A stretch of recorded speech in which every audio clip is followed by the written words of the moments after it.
Test. Okay. OBS does this. I don't know why. They switch the settings on my microphone to default instead of Yeti X. I don't understand why, but they do that. Hi everyone. I had a whole intro set up where we were like, whatever. Hi. How's it going, everyone? Jack, Silkwing Butterfly. Ooh, Silkwing Butterfly. Hello, hello, Geargate. Oh my goodness, so many people are here. My hair's looking better, but it still needs another 2 weeks before it actually grows to like ideal length, you know? Also need to shave. I'm getting a little bit of a 2-day shadow, if you catch my drift. How's everyone doing?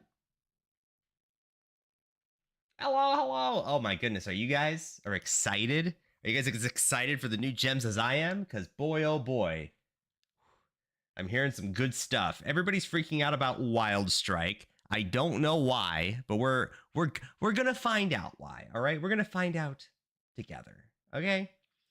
I'm overwhelmed by choices. Ooh, so Lightning Warp is getting something. Did they ever reveal Animate Weapon? Because I think they didn't. I don't think they did. So let me shrink me. Like, oh, I don't know. Here. And then we'll look at the gems together and we'll see what's up. We'll see what's going on. Oh my goodness. Should we play music? I think we need music, don't we? What music are we playing today?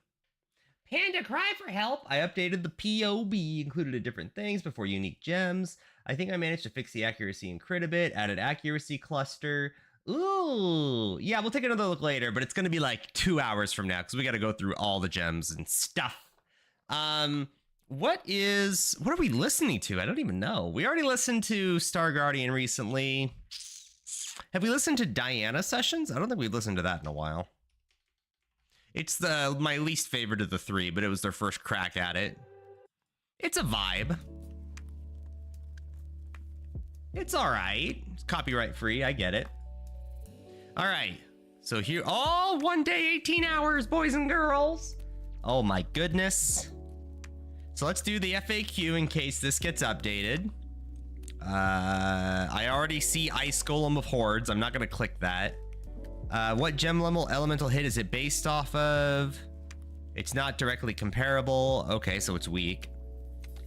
Cyclone +1 stage. Okay, none of this means anything to me. How do the Vol versions of Transfigured Gems? Transfigured Gems can be corrupted to Vol versions of the gem, but the Vol skill gets added. We already knew this, right? This was already known? Oh, baby. We have some hella gems to look over. I did the drawing for today so I can join stream and work on the animatic. Oh, cute! I like your drawings. They're very adorbs. If you guys haven't seen this guy's fan art, Silkwing Butterflies. Oh my goodness, where is it? Now I need to see it. Oh! This Gary the Goo Boy fan art. Mwah. Beautiful. All right, excelente, you could say. Very well done. I love it. Oh, look at all the cute little fan art we have. It's so adorable. This is the 3D. Oh, this is my Goo Donut. I made this. Very Goo Donut. Cosplay. Oh my god. You. How? How? Oh my god. More cosplay. Cute VTuber. We're getting way off topic. I just wanted to get to another Gary fan art. So much cosplay. Oh, the old copium on the old model. Oh, classic. Yeah, we have a lot of Gary fan art on here. Jesus. So many cosplays. Oh, my attempted drawing. Oh, yeah, there you go. That's Cat Goo Boy.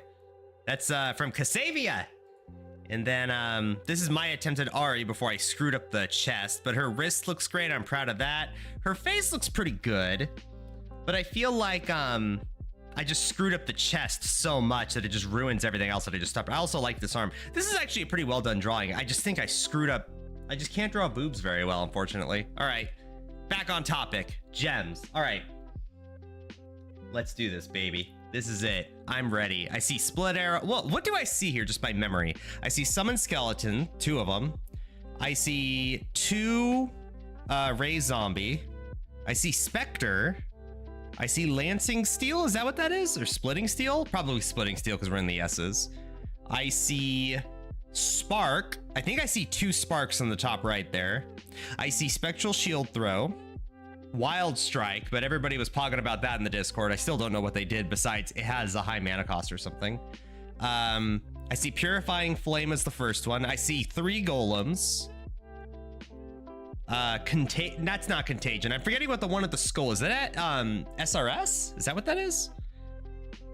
Lots of minions. All right, that's all I recognize, I think. And this is Spectre right here, I think. Maybe. All right, let's go. Purifying Flame of Revelations. A wave of fire deals damage in a line, then conk ground and deals damage in an area.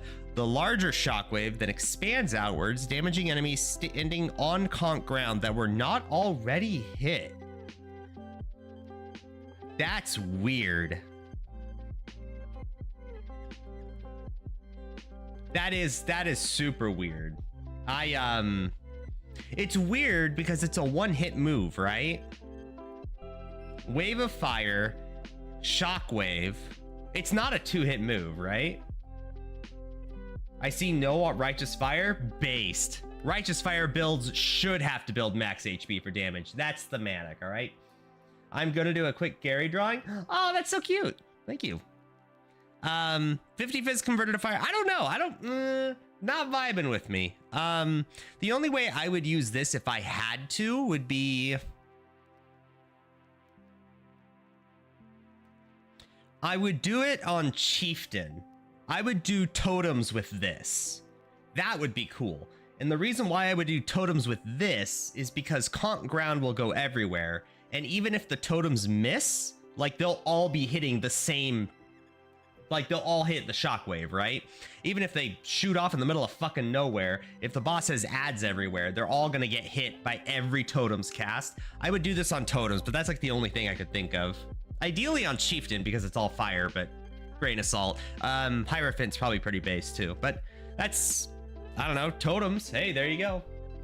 Also has a duration tag, interestingly. Has a duration tag. I was about to say you put less duration on it because the conk ground length really doesn't matter, but you can't really do that with totems, can you? That's kind of a disaster.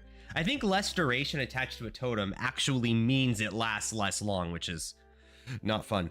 Pyroclast Mine of Saboteur, Aura Nova. Throws a mine that deals damage in an area when detonated, launches fiery projectiles, no cooldown. Rain out around it, each exploding to deal damage in a smaller area. Lasts 5 seconds, deals damage. Slow detonation time, actually. I think the normal amount is like 0.2? Question mark? Fires 4 proj, fires an additional proj for every 4 mines in the detonation sequence, and each mine adds a large amount of flat fire damage. Up to that. So it's not an aura, so you can't scale it. Oh, it is an aura. Wait, what's an aura about it?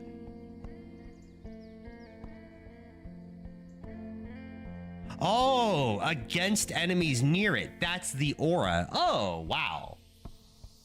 So Saboteur. Hold on, I need Path of Building. So why is my menu opening on the bottom left? What is going on with my computer? Oh God.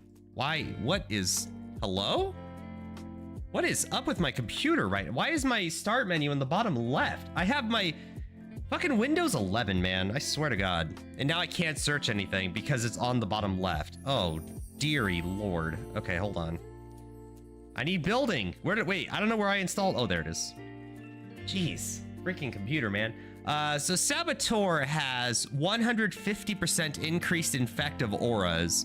So this Pyroclast Mine is actually 100 flat fire? Well, that's 200% increase, but that's, you can get that on masteries and shit.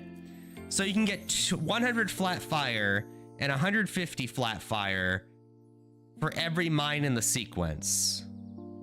12 mines and you have max damage? So many icons on desktop? Well, it's more so just... It's... Oh, wait. Update ready. Updated Reap, Vol Reap quality mods based. Yeah, we have like... Well, because we did a Misty emote and I kind of fucked it up. I want to change this. The eyes need to be bigger. I need bigger eyes. I need more disappointment. I'm kind of worried that this neck doesn't show off as a shadow in the emote, and I don't know how I feel about the white outline. We might change that, but yeah, that was the plan. Gary, what were you drawing? We were drawing this. This was our attempt, and then it kind of turned into like disappointed Misty. So that's how that ended up happening. Anyway, interesting with Saboteur. I'm never one to scale aura effect on mines, but if I did, I would use this. This is actually really interesting. I kind of like this. Aura effect is something that you would normally only do for the bonus of like double damage with enemies near it. The only thing I could think is there must be something else you could use with this, right? There's something else with this you must be able to use because you're getting a bunch of fire damage to enemies near it, which means you need to hit it with something and then get a bunch of extra fire damage.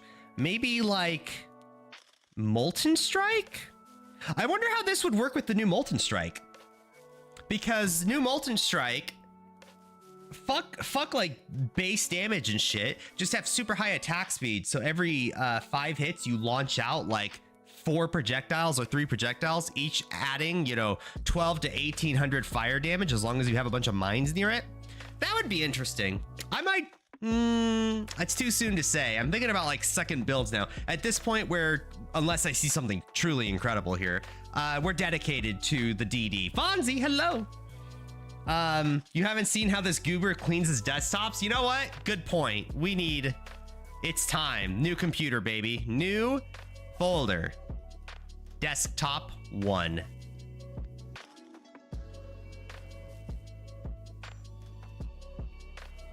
Oh, look at that. We have a clean desktop. Easy peasy. Oh, baby. Thank you. We needed a new desktop. You know what? We need a new background. We've been on this background for so long now. We're going to change it up, chat. We're going to use Tifa.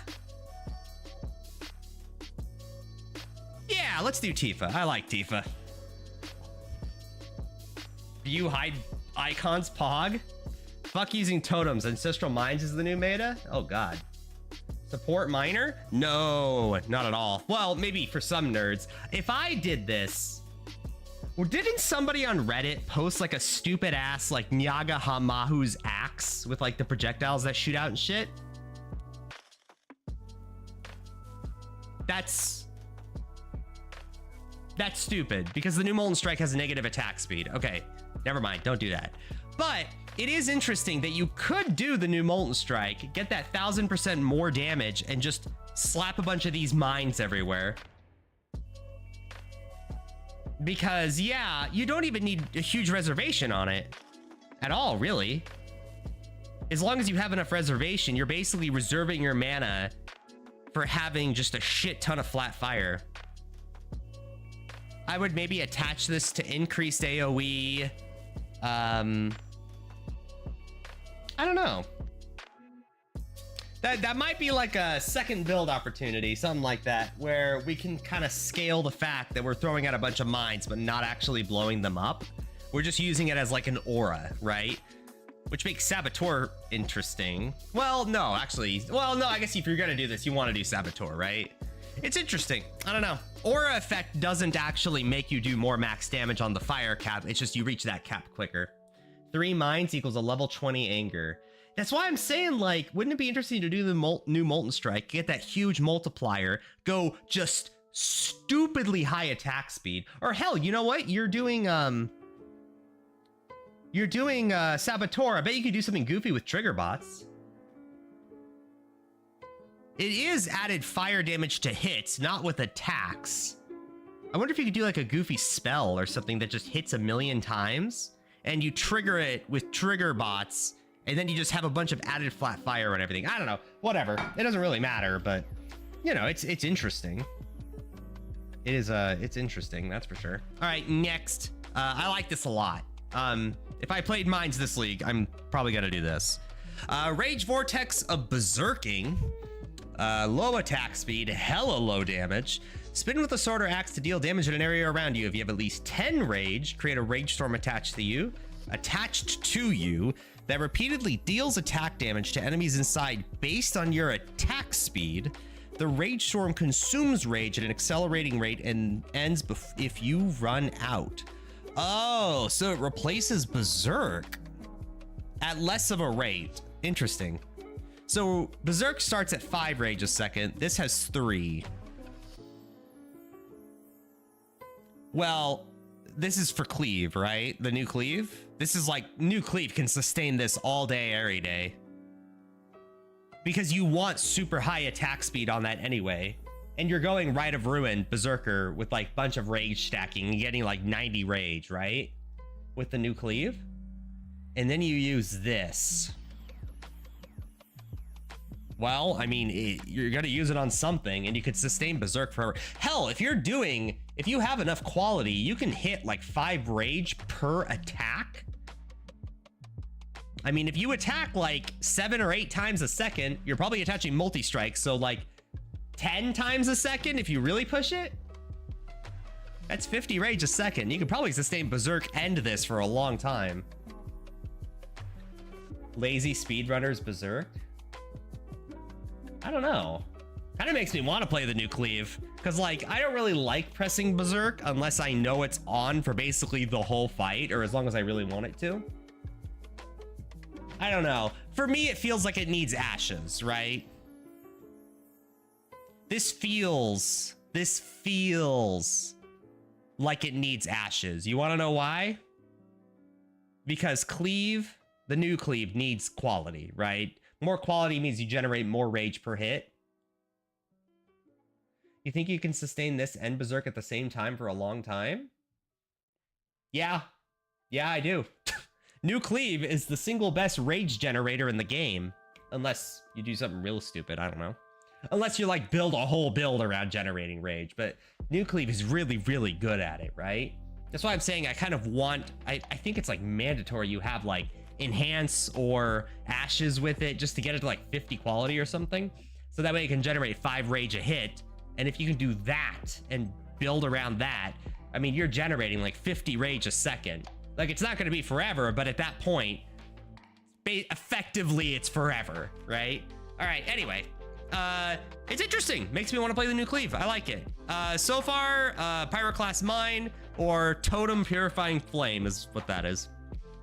Raise Spectre of Transience. Raise a spectral version of the defeated foe as a temporary minion to fight for you in battle for a duration. Max 5 raised specters, 30 seconds, 1000 crit. So this is the jewel, right? This was the old jewel that nobody used because fuck it. The problem is what do you do in like a boss fight? Are you raising desecrated minions? Are you really gonna like pick out minions to like summon temporarily? That's a level of tryhard that already existed in the game and nobody fucking did it. I think this gem is gonna be dead.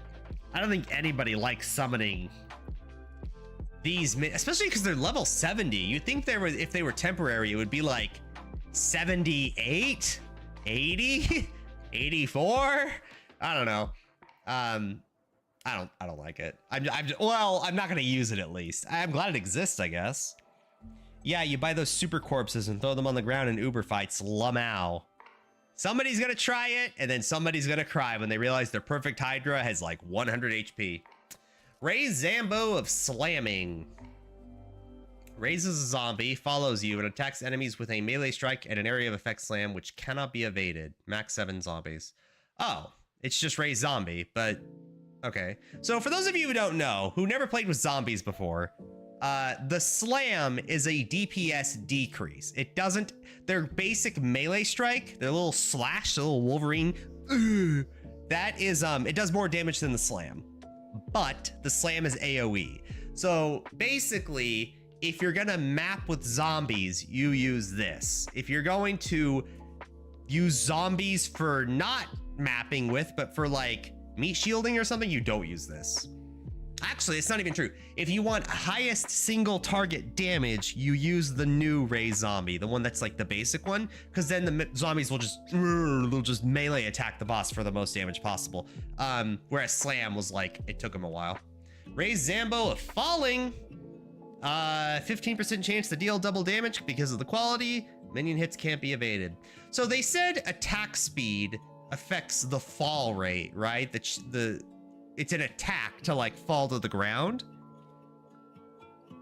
Maybe with adrenaline? Maybe adrenaline would be like mandatory on this because it like gets him to the ground really quick. That's the only thing that really matters to me. Yeah, you buy those super corpses. Yeah. Scorching Ray of Immolation. Unleash a beam of fire that burns enemies it touches. Enemies in the beam. You know what I should do? Hold on.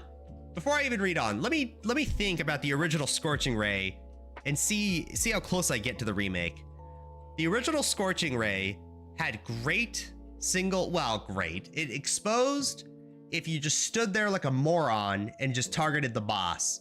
So if we're going on the trend of like the current transfigured gems, either this goes in one of two directions. This is either the single target Scorching Ray, which is like you do super damage that takes longer to ramp up to, and you do like a super expose or something, and it consumes like 1 billion mana a second. Or it's the mapping Scorching Ray, where you have unlimited turn speed, it's just snappy, and it does way less damage, and the beam's like wider or something. Where did they say zombie attack speed affected fall speed? Q&A? Question mark? Hold on.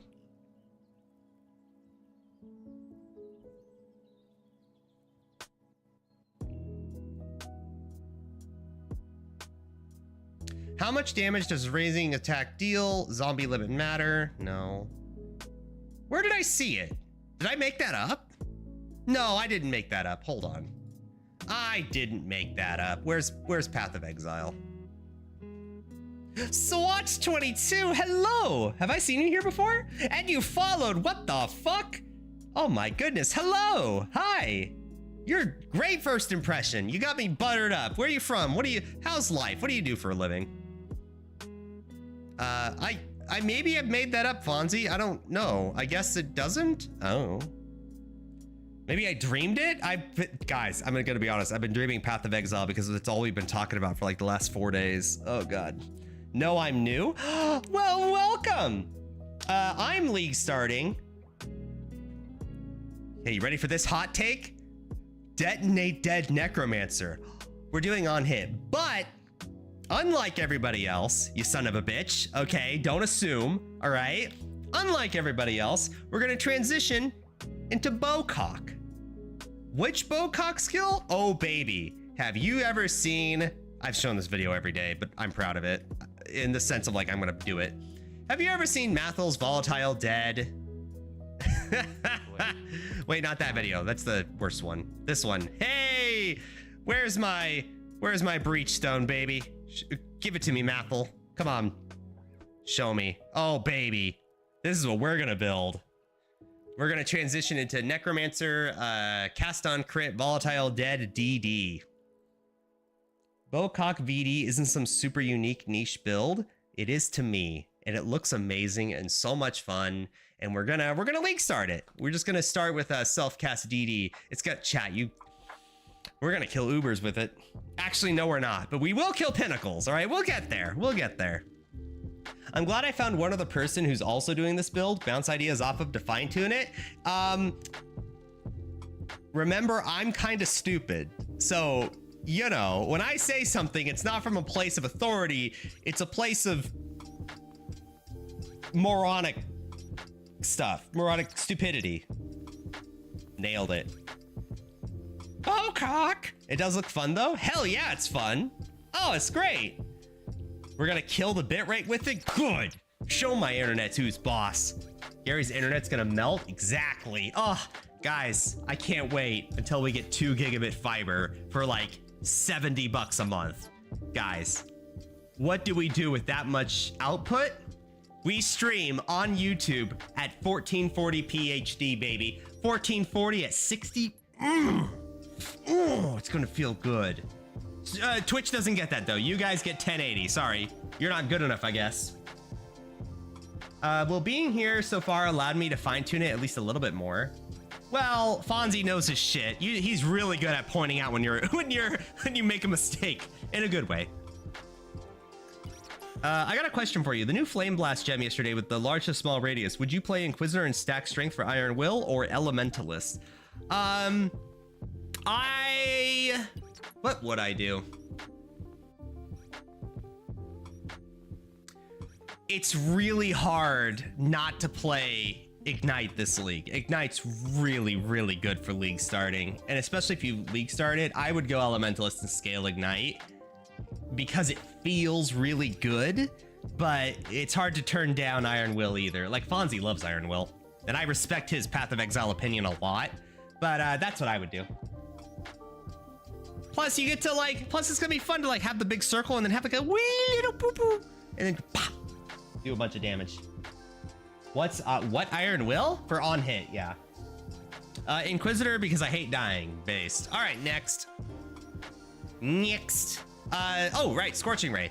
Unleash a beam, adding a portion of that beam's damage in stages. Enemies who leave the beam continue to burn, increasing cast speed. Okay, that's the same. Deals 1900 base fire damage a second. Holy shit.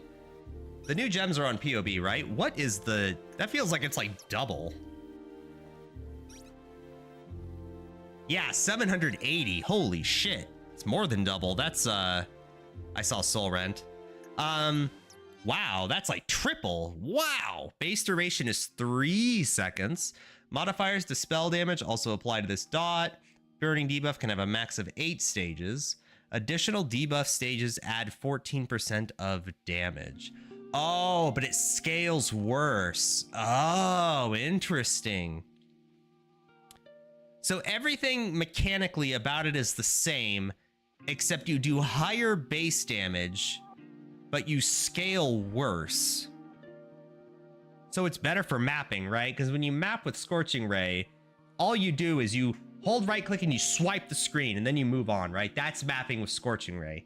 So ideally with some sort of corpse explosion. So you would swipe, run, swipe, run. So this is a huge buff to that. It's just a shitty single target skill. Starting soon. God damn it. A chat. Fuck you. I can't believe you guys let that stay on for so long. It's so hard to see it now because we're IRL streaming for now. The cast speed is better too. It's slightly less top end damage and no big exposure. It is better cast speed? So this is the mapping version basically, because cast speed is turn rate. Yeah, I think this is fun for mapping. If I league started Scorching Ray, this is what you would immediately turn to, right? Because yeah, your single target's worse, but fuck it, you're playing Scorching Ray. You know what you're getting yourself into, okay? Put a 4-link Flame Blast in. Flying Crow, hello. So many new people here. How are the new people? Yo, new peeps, heads up. How are you guys doing? Do you guys watch VTubers? I know I'm a flesh tuber right now, but do you guys watch VTubers? All right, next. Interesting. Next, Shattering Steel. Is this just Steel skill, but with Call of Steel? Is there anything else to know about it? Because I really don't like Call of Steel. All right, unless I'm just assuming this is just Steel with Call of Steel. Okay, boom. I'm never gonna play this skill. I'm gonna be honest. I really don't like that gameplay. I tried it once and I'm like, yeah, never again. Sup. Next, Shield Crush of the Chieftain.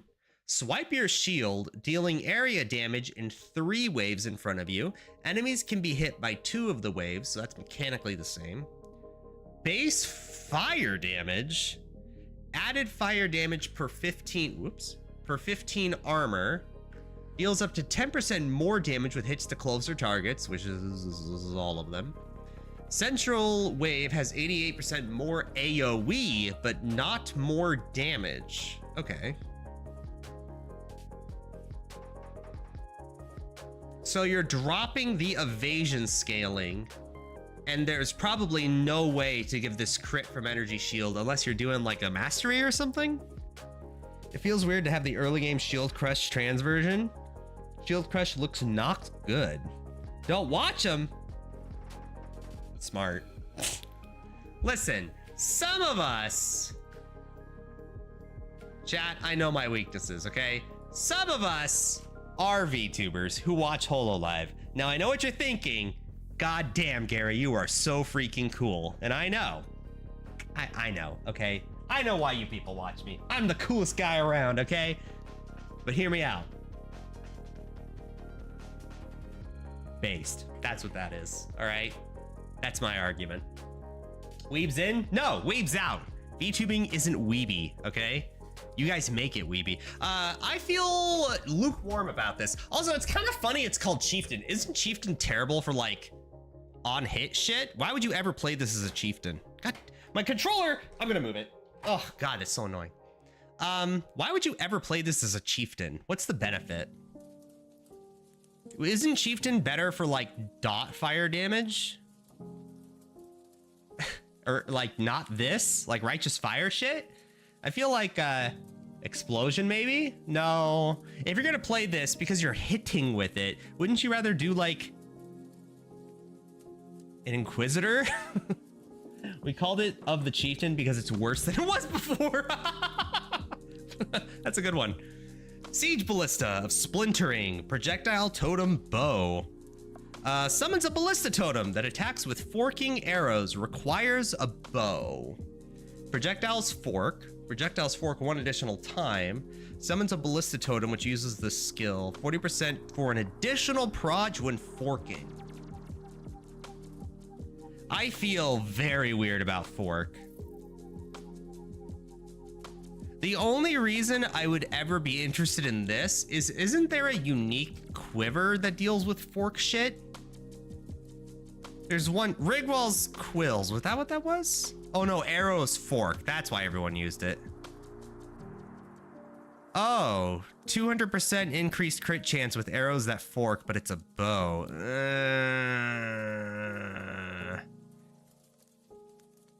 Projectiles cannot chain. Projectiles from spells fork, no. I don't see any reason for anyone to use this. I don't see it. I mean, people who are better at like ballista shit might know. I just don't know the benefit of like a dedicated fork totem. Like, do people even need fork nowadays? Like, because of the order of operations, you pierce, you chain, you fork. I see lag, sorry. Pierce, chain, fork, and then whatever, split. It's so weird design when they have gimmicks like extra crit on fork, but the bow has no damage. It's an old game. Some numbers just need a little love, you know? It doesn't even work with the Chieftain node. Which one? The Shield Crush? Which node does it not work with? It has slightly less damage than normal Siege Ballista, but it's probably be better for clearing, I guess. You're gonna clear with a bow ballista. Why would you pick this? I don't know. I feel like there's a million ways you would map with if you're a ballista build than this. Maybe if you have like a specific map you like running that's really good with fork. Because fork is better for inside like thin corridors, right? That's where fork shines. Whereas in open fields you want chain, right? Right? Is that, or is it, do I have it backwards? I'm trying to remember. Because if you're inside a closed corridor, chain is okay, but fork is better because the projectile splitting almost always hits all of the monsters behind it. Ballista dungeon farmers rise up. Smite of Divine Judgment. Oh, this is what the Spectre is going to use. We've already seen this, right? Melee attack, lightning to strike nearby enemies. Each target can only hit once. So you give up your aura scaling, but you get way more damage. Ooh, that attack speed nerf though. It's basically melee lightning arrow is what we should probably think of this as, right? Which tells me, you know what? I bet mechanically this works exactly the same as lightning arrow, where if you do AoE splash on it and it hits like 5 creatures, all of them cause 3 lightning strikes apiece, which means this is fantastic with the new curse that spawns enemies on bosses, because you hit one of those with a splash auto attack on this, it'll spawn lightning bolts from each of them toward the boss, right? That's how I think you would use this. What's the verdict? I'm still leaning toward cremation volcano. Based. I don't like cremation unless I'm doing some single target shit, okay? But I'm doing detonate dead necro to start for sure on hit. Nothing against ignite, but we need to be a necromancer to scale into a bowcast on crit. They're doing the MTG thing where they drop weird shit. They might become broken in the future where more stuff gets released. Sure. I don't know how you would make that strong unless there's like a unique that's like, for every remaining fork, do 100% more damage. The Animate Guardian uses it? Yeah, true. The new one. Giga Chad? I wonder if it's bugged as normal smite and something can get hit by both the AoE and the skill. Isn't that implied? You hit a melee attack and it strikes 3 targets, one of which is the boss. It does hit twice, right? I'm assuming that's how that works. The fact that you don't need corpses might do some spell totem shenanigans. Ooh. You can only have 6 volcanoes, can't you? Isn't it capped at 6 volcanoes for the non-corpse one? I just kind of like cremation for single target, but that's about it. I like it a lot mechanically, this skill, because I can tell you right now it works like lightning arrow, and everybody loves lightning arrow for mapping. Like you'll wipe out packs with this skill. Single target, you probably need a way to spawn a lot of enemies with that new curse, for example, but after this league, spicy. If we play this skill, it'll be this league with the new curse. All right, that's how I would do it. Soul Rend of Reaping. Ooh. Spell Chaos Projectile. Whoa! 400% damage and 7 crit. Holy shit. High cast time, though. Fires a projectile, deals chaos damage to enemies it hits, and leeches some of that damage as energy shield. Deal a shit ton of base chaos damage. 40% increased proj speed. 4% of spell damage leached as energy shield. But it doesn't auto pierce like the old gem. So less utility, more. Oh, and it doesn't stack the debuff. It's just a chaos projectile now. Yeah, projectiles pierce all targets. Interesting. So you're trading projectile pierce for a way, way, way better projectile. I really like this skill. This skill seems really good. People are hyping up this Soul Rend, but I don't believe it. Yeah, because there's one right after, right? I kind of moused over it. Baby Forbidden Right. There's another huge thing missing from the description. What? Besides no pierce? Repeatedly applies a short but powerful debuff. Piercing those who hits. Oh, it doesn't auto turn. Well, that's fine. It's basically Chaos Bolt, right? It's Chaos Frostbolt. That's how I'm gonna imagine it. But guys, that damage, holy shit. Look at that added effectiveness of damage. And it's a projectile. Oh, baby. Oh baby.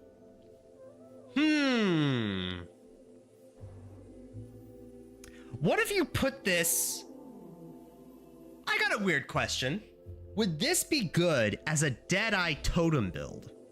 Where you play it like Ice Spear. You have like 3 totems launching this shit, and then you have like Sniper's Mark or Poacher's Mark, whichever one splits projectiles on the boss, that bounces off walls and then comes back to the boss. That's a lot of damage, and that's a lot of crit. The damage kind of takes care of itself. You're just care about utility when it comes to this kind of stuff, right? Homing made Soul Rend's clear sick. Well, you can still have old Soul Rend. Have that shit on a 4-link. This is daddy. This is the big boy Soul Rend. I love this skill. It's so good. Dude, that added damage is fucking insane. Oh my god, you know what would be amazing with this? freaking energy blade, like battle mage, because you have so much added effective damage. Just throw a bunch of flat on this. Mines for bossing? There's other mine skills I would rather use before this than mines. Or hell, fuck it, even just go occultist. Would occultist totems be stupid? Probably. Echo Forge Battle Mage for shock? Echo Forge, okay, Echo Forge is not as good as Void Forge, okay? We can all admit that, all right? But Echo Forge does not need this. God, what a good skill. I love this skill, all right? Its cast speed is pretty slow. Can you cock it? I'm just saying, you could cock it. Really great. It's the most exciting one here so far, IMO. I think Pyroclast Mine is pretty fun. That with the new Molten Strike is gonna be hella good. Jesus.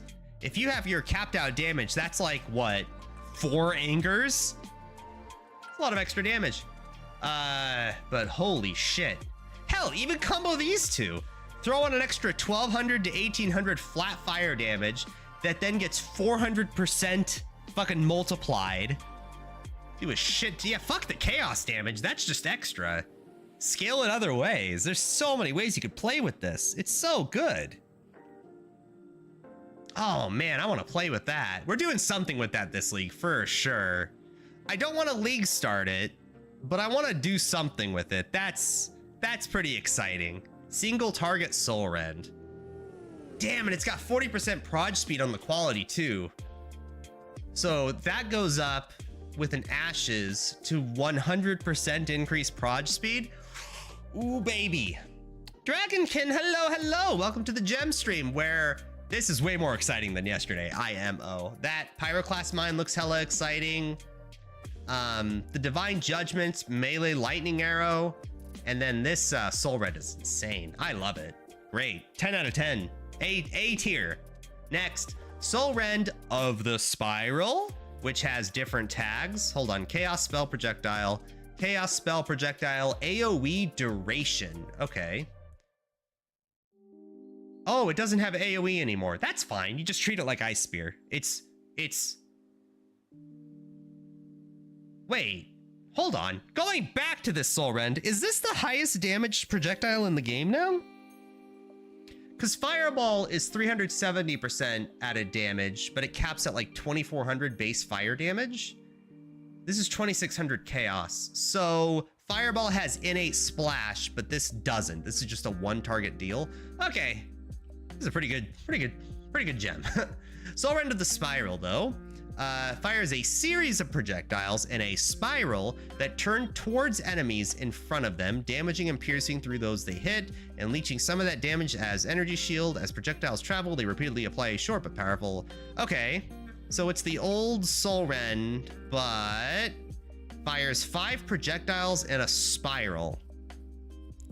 So by spiral, are we doing like Spectral Hammer, like spiral, where it's just like this slow moving thing around you that kind of extends outward and outward?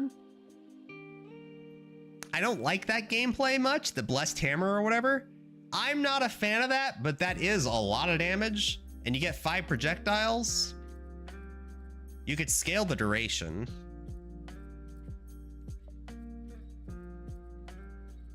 It's high utility. Maybe as a mine? That's high cast time though, Jesus. Spectral Helix, but visible, based.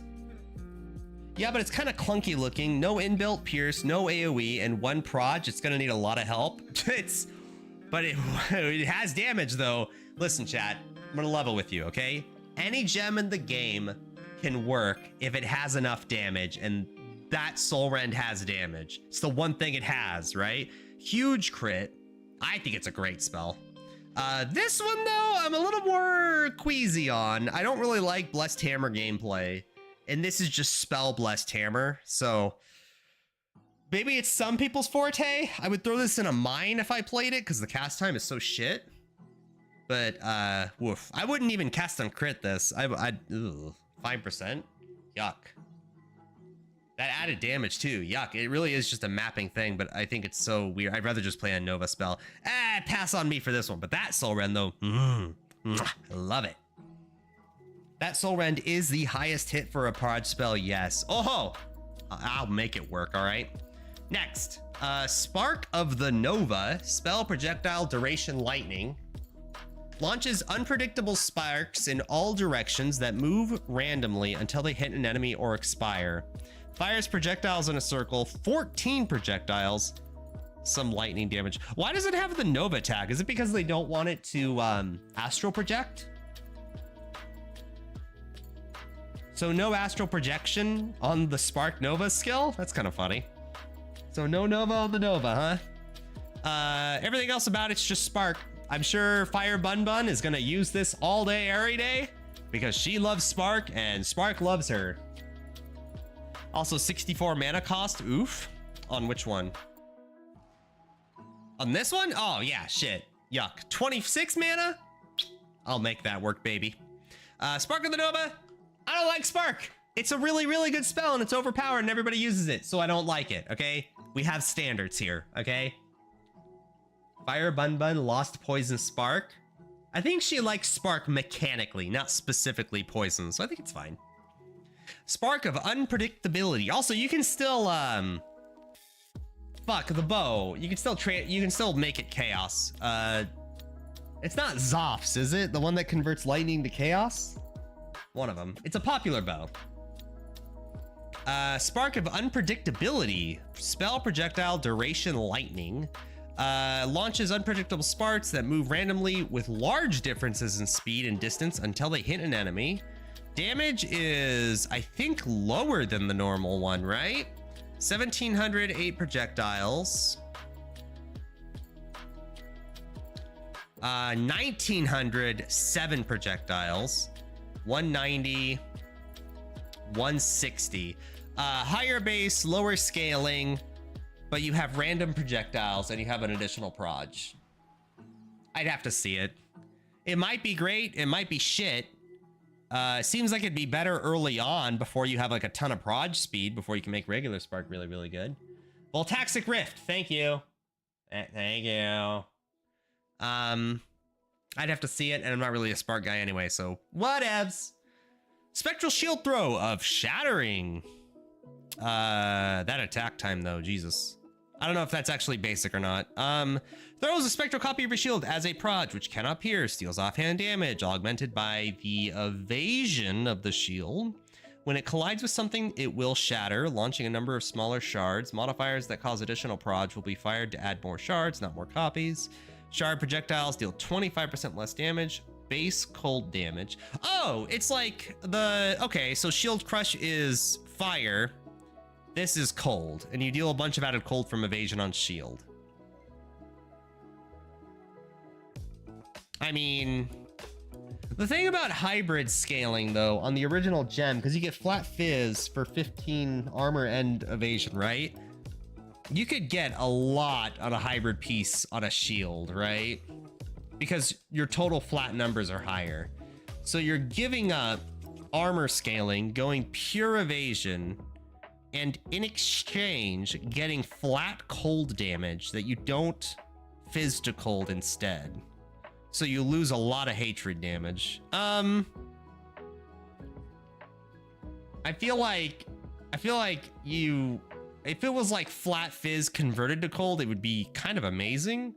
But as it is, just cold. Maybe if you convert cold to fire and you use something goofy there. Normal spectral shield throw is 0.65 attack. Ooh, okay, so that's better. I think I'd rather, honestly, I think I'd rather just use basic spectral shield throw and just convert to cold if I wanted it. Maybe if you don't have a way to easily convert to cold, I guess. Maybe pass on that one personally. It's just the numbers don't feel high enough to justify it. Slower. And you don't even have like crit from energy shield. I think you just have to get that passive, right? Oh, crit multi per max energy shield, not even crit chance. Get fucked. Okay, well, pass on that shit. I mean, the added projectiles is probably better for clear. Play bleed spectral shield throw, son. Get your clear. Yeah, you saved the conversion, but with Rim Sorrows, that was trivial. I don't believe in this. Yeah. Split arrow of splitting. Attack, projectile, bow. Attack damage 160. That's really good compared to the original, right? I think. Modifiers an arrow that splits to hit different targets. Modifiers to number of projectiles. Instead applied to the number of targets projectiles split towards. Oh, projectiles can split without hitting a target. Projectiles split toward 8 targets. Okay. How in the fuck does this work with Fury Valve?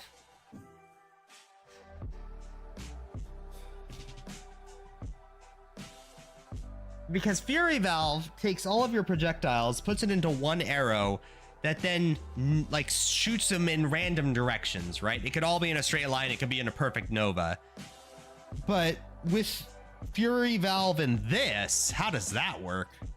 Do you shoot the target and then it splits off one arrow and then it does the nova maybe? Or is it splits off a bunch of arrows that each do a separate nova? I actually don't know.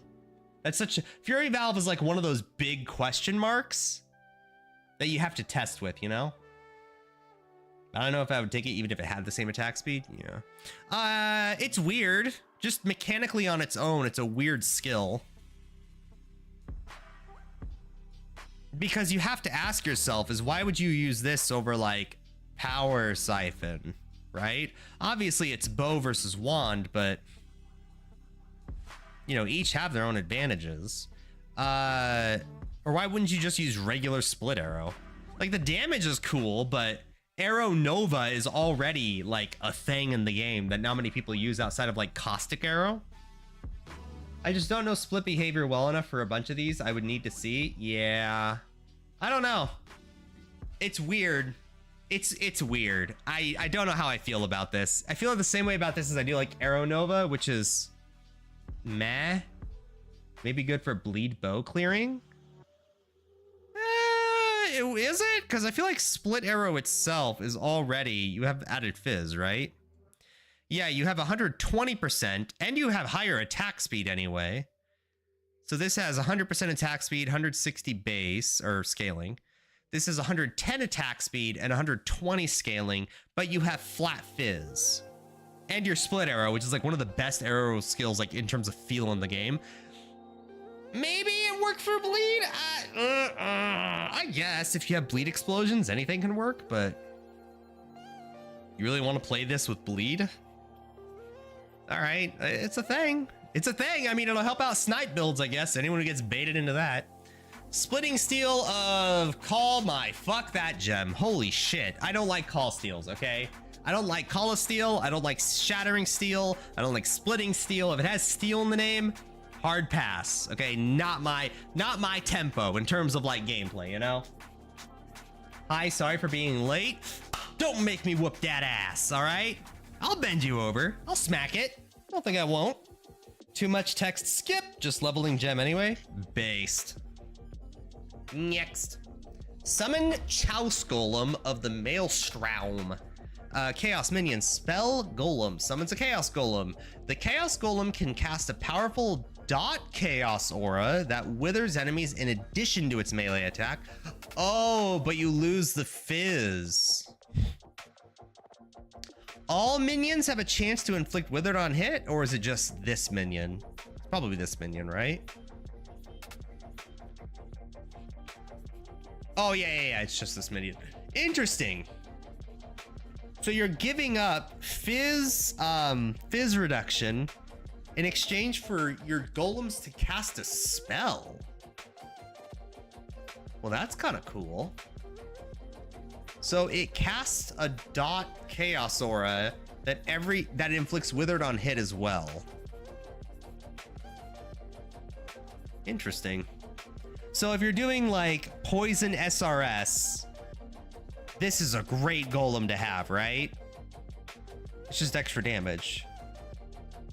Or if you're doing like caustic arrow or something, this is pretty good too. It might be worth having this just in a 4-link on its own so it lives. And playing it with like caustic arrow or like Any sort of like top of the tree, like a cultist kind of poison build.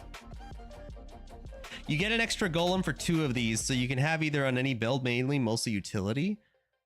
Yeah, but who knows? Maybe good damage on that aura? Well, yeah, it's an interesting one. I like it. It's different. It's a new kind of golem. You're exchanging defense for chaos damage over time offense, which is kind of cool. Summon Flame Golem of the Meteor. So these are all golems, right? Okay, so Flame Golem, Ice Golem. Flame. When summoned, the Flame Golem attacks by falling from the sky, dealing fire damage in an area and leaving burning damage on the ground around the impact. After landing, it can cast a fire spray. Okay, fuck the fire spray. So this is... Okay, fuck zombies falling. This is golems falling. This is cool. So if you can get max golems... Because if you resummon a golem, it just instantly just desummons, right? It's not killing the golem, it's desummoning it. But if you can have like 3 max golems or something, and you could summon one of the... Oh, that's a big cooldown time, though. That's a spicy cooldown time. That's a long cooldown time. Yikes. And a big mana cost. I was about to say, can you spam this? It depends on how big the AoE is. It's interesting. Sephiroth build? Based. I have a test in school tomorrow, but I'm not sleeping. I have my SAT to do, lots of work, and I get pulled out of class to do jobs. Ooh, you should get some sleep. Fuck me, dude. Get your sleep before you have a big test tomorrow. You don't want to screw up your life because you want to stay up with Gary the Goo Boy reading gems for a game that's not coming out for another 2 days. I hope you're doing well, though. Flame Golem. I like it. It's different. I'm probably going to use Chaos Golem more, though. Realistically, but it is interesting. I like it.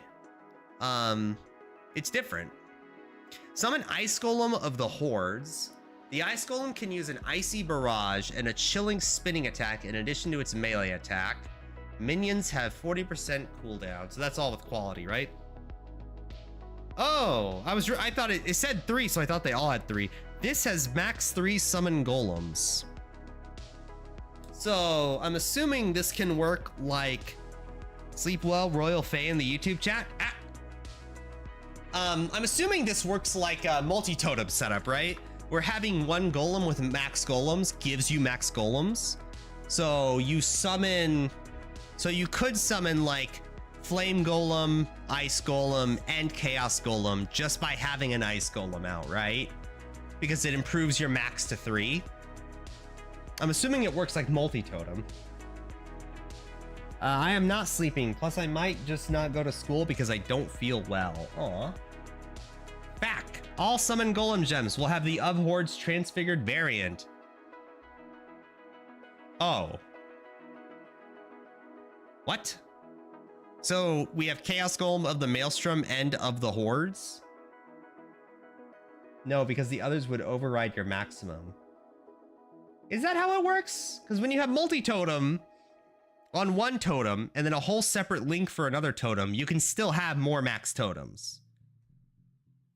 So we get 2, 3 golem variants per gem. Yes, I think so. At least 2. Maybe, well, at least 2 on these 2. Maybe 1 for ice. SRS of Enormity. Summoned a short-lived flaming skull that rushes at nearby enemies and attacks them repeatedly, converting all fizz damage to fire. Enemies will not directly engage in these spirits and can pass through them. Oh. Max 6. Base duration is 5 seconds. Minion hits are always crit and have crit multi. Big cast time, though. Oh, interesting. So, old SRS... Okay, so with old SRS, you can make, like, the Great Wall of China by like blocking enemies from getting, it's just a giant long cock block of skulls around the enemy. So the boss just stands there and swipes at the enemy like a moron while your SRS minions just kill the entire game. So with these minions, your enemies always have phasing and completely ignore your skulls, but they do way more damage. This is fantastic for Guardian. Because Guardian just gives them a bunch of just damage in general. Because you have Fizz converted to fire, that means you benefit from hatred, you benefit from anger, you benefit from wrath the least, but it exists. Yeah, these are pretty sweet and very strong. It does probably need some duration scaling because fuck that cast time. But if you can solve the duration easily, ooh baby, it's kind of good. Big minion instability. Okay, careful. Maybe not. Okay, careful. Okay. Minion instability is great when it has a lot of HP. SRS minions, popcorn builds do exist because they pop a lot of skulls, okay? Maybe you could do like an ignite version?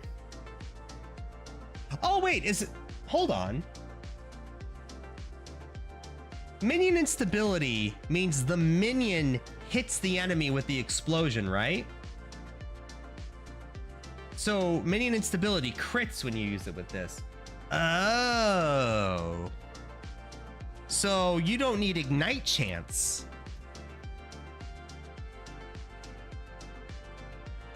Wow. Minions have 88% more max life. Yeah. It has more max life, but you summon less of them. But now that I realize you can ignite, that makes less of a difference. Maki, hello. Interesting. I'd have to see numbers. If the base HP is high, obviously this enables MI ignite, which is pretty cool. I like that. You'll have trouble killing these things, but you could probably just use the amulet, right? Use the amulet and like the new curse or something. I don't know. It's interesting. Again, I have to see numbers. If the life is high enough, hey, it'll work. Give anything enough damage, it'll be viable. Summoned Reaper of Revenants. Okay, summons a Reaper which uses a variety of slashing area attacks. The presence of any Reapers weakens your other non-Reaper minions.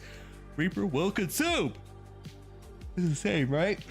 Probably will be some math checking it, but it looks mid-high potential. True. Minions deal 30% less damage. Minions have increased movement speed because of the quality. Reapers cause your non-Reapers minions deal... Okay, what's the difference between this and Summon Reaper? Oh, max 3 Summoned Reapers. Oh, I get it. I get it. Now instead of 1 Reaper, you can actually map with the fucking thing. But they do 30% less damage. So what does that mean? That means with 3 Reapers doing 30% less damage, you have the on-hit equivalent damage. Mapping is way easier. It's harder to feed minions to your Reapers because they all consume. But bleed, ignite are worse. Poison is the same. About to start PoE for somewhat the first time, made it to level 40 before, is the new Affliction update, like a whole new season where I need to make a new character. So in Path of Exile, we do something called leagues, meaning every 3 to 4 months, ladder resets. Everybody starts from the same place, whether you've been playing this game for 10 years or you're starting today, right? Everybody starts from scratch. And what that means is that you have something called an economy. This game, especially if you're new, has a trading system. So you can go on pathofexile.com, you can log in because I logged out like a moron. Oh, of course they're undergoing maintenance because of the new league.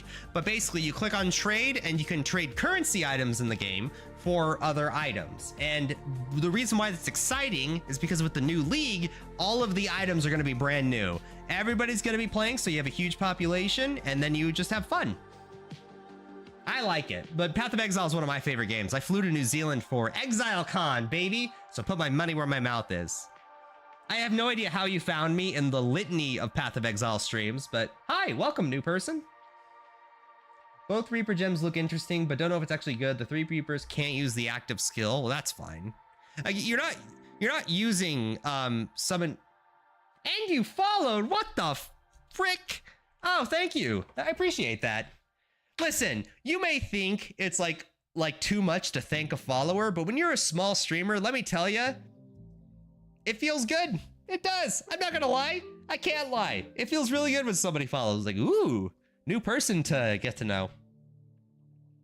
Your character does not get deleted, but it does get moved to standard. Yeah, you can still play your old character. It's just everybody plays the new league. There's always a permanent league that doesn't get reset. True.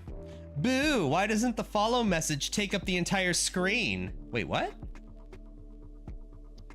Oh, because we fixed it. Oh, that's why. All right, summon Reaper of Evidence. I don't really like Reaper. I don't like the idea of summoning a minion only to kill it. That seems very crude and rude. You know, it ain't no minion instability, but I didn't want to jump into the crazy big streamers because I wouldn't get a response straight away, TBH. Well, that is the advantage of a double-digit Andy. Hi. What other games do you play? Oh, I've got over 2,000 hours on D2, 500 on D3, some on D4. Not completely new to the genre, but I appreciate it. Oh, there you go. Oh yeah, you know about ladder resets and stuff. Just understand that in Path of Exile, this is a ladder reset where you don't have to pay for a goddamn thing. You don't need to pay a single dime to enjoy this game. Do not believe the propaganda that gets spread that this game is pay to win because of stash tabs, okay? Do not even get me started. Don't even get me started on stash tabs, all right? You can play the game totally fine without it. And the ladder reset with actual new content, based. Stash tabs are nice, but not required. Exactly. Like that massive sub yesterday, that was an accident, all right?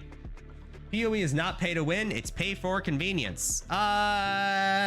Careful. You don't want pay for convenience like it's a mobile game, like you're time locked or anything. It's pay for organization. Let's put it that way.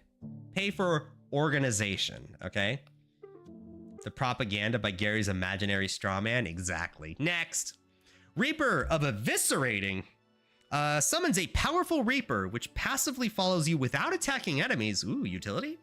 The Reaper's presence weakens your other minions, and it will consume them to temporarily empower and heal itself. Using this skill while the Reaper is already summoned causes it to dash to the targeted location and perform a powerful attack. What? Passively follows you without attacking. Oh, it's a bleed.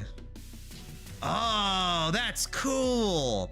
So it's a micromanaging Reaper. So you give up your quality of life, you micromanage the Reaper, but you do way more single target damage.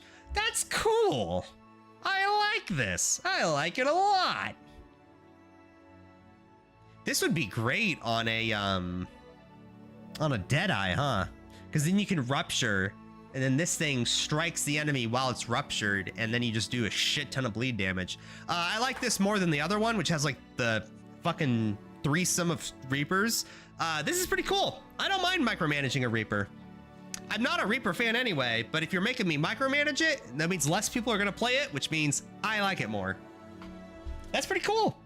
Okay, next question. If for the next 48 hours, I'm gonna dive into a new feeling. What's the most fun character guide website I should use in a short time? Normally I use Maxroll. I don't even know what Maxroll is. If you were a new player, okay, I'm gonna buck the trend here. Generally, you should look on YouTube. If you want the standard advice, what you'll do is you go to YouTube, you'll search up Zizaran PoE and just look up his newest videos. He is dedicated new player friendly when it comes to like build guides. Okay, look, these gems only get cooler. This shit, he's reacting to what I'm reacting to right now, which is the new gems, right? He is very new player friendly, okay? I'm gonna buck the trend here though. I am a big believer in playing the game on your own. That's how I learned the game, and I think that would be the most fun way to learn the game. The best part about playing this game, by the way, is making your own build, because you can do, okay, again, I want to emphasize, this is my sales pitch. You don't have to follow this advice, okay? This is not the normal advice, so grain of salt on this, okay? I have the most fun in Path of Exile when I make my own build, okay? I understand that when I make my own build, I am leaving power on the table because there are many players who are better than me at the game. But I have the most fun playing the game how I want to play it, okay? If I want to do minion builds, I don't want to copy the build. I want to make a minion build and play it and do it my way, you know? That's the appeal of Path of Exile IMO. So for example, let's say you go into the game and you pick, I want to play. I'm trying to look for a gem that's really basic here. I'm looking for a really basic gem here. Really, really basic. I was looking for, oh, cleave. Oh, sweep. Okay, sweep is easy. So let's say you look at sweep. Oh, swings a two-handed melee weapon in a circle, knocking back monsters around the character. And you're like, you know what? I like this skill. I've tried it out. I like it mechanically. I'm gonna be a sweep build. Here's what you do. You see at the top, I can't move my mouse and have it, but you see how below the name right here, there's a bunch of tags there below the name. That's attack, comma, AoE, comma, physical, comma, melee. Here's what I recommend you do. And by recommend, I mean, be careful if you do this, okay? What I would recommend is play sweep and look at those tags on whatever skill you're using. In this case, attack, AoE, physical, melee, and just get all of that, right? Increased melee damage, increased physical damage, increased area of effect, increased attack damage, right? Do all of those things and try to build life when you get it or something. That, in my opinion, is the most fun way. Congratulations, you made a build. Is it good? No. It'll be horrible the first time you play it. It will just be really bad. But you will learn a lot about tags and how important they are, right? Let's say you want to play Vigilant Strike. You look at the tags, attack, melee, strike skill. Okay, I'll scale all of those. And then you play it and you realize you don't have endurance charges and you cry. But that's part of the process. You gotta learn, you know? This game is very deep. There are people who have thousands and thousands of hours in this game and they're still learning shit, okay? You will not learn everything, okay? It's fine. Path of Exile is meant to be enjoyed at a slow pace over a long period of time. You can go really, really hard on it on one build if you want to. Personally, I get really bored playing only one build. I think if you made me play Explosive Arrow Ballista at a league as a league start every single league, I would probably jump off a cliff. If I have to do Detonate Dead Ignite for racing like practice on a daily basis, I would probably hang myself, okay? I couldn't do it. My mind, I couldn't take that kind of boredom, okay? But I like playing different builds all the time, even if they're shitty. That's the way I enjoy the game. But listen to the guys in chat. They know more than I do. Especially Geary8 and Fonzie. They have a history with making my builds better. That's what I love about the game. Oh, you want to see something cool? You want to see something cool? You want to see the build I'm playing? Hold on. Reopen. Hey! Oh my god, you guys are probably so sick of seeing this. This is the build I'm playing. Look at this build. Isn't it cool? Oh, look how cool this is. Now, if you're new, don't be scared. There's a million, billion, quadrillion mechanics going on that makes this build work. But we're gonna play this, and it's gonna be fucking fun, okay? This is our league start. Ah, so Volatile Dead, what a pretty skill. The balls are Volatile Dead, that's the skill. But don't worry about the mechanics, okay? Me and a friend are looking at a league starter for Arakali's Fang in 2023? Wait, is Arakali's Fang even that like good anymore after the nerfs? Maybe, I don't know. I don't really play with Arakali's Fang. That's what I love about this game, but playing since Bloodlines. Whoa, look at you. Bro, please, you've got to use Control-Shift-T to reopen recently closed tabs. Excuse me, Sashir. Oh, you are new here, motherfucker. Oh, baby, wait until you see me do this.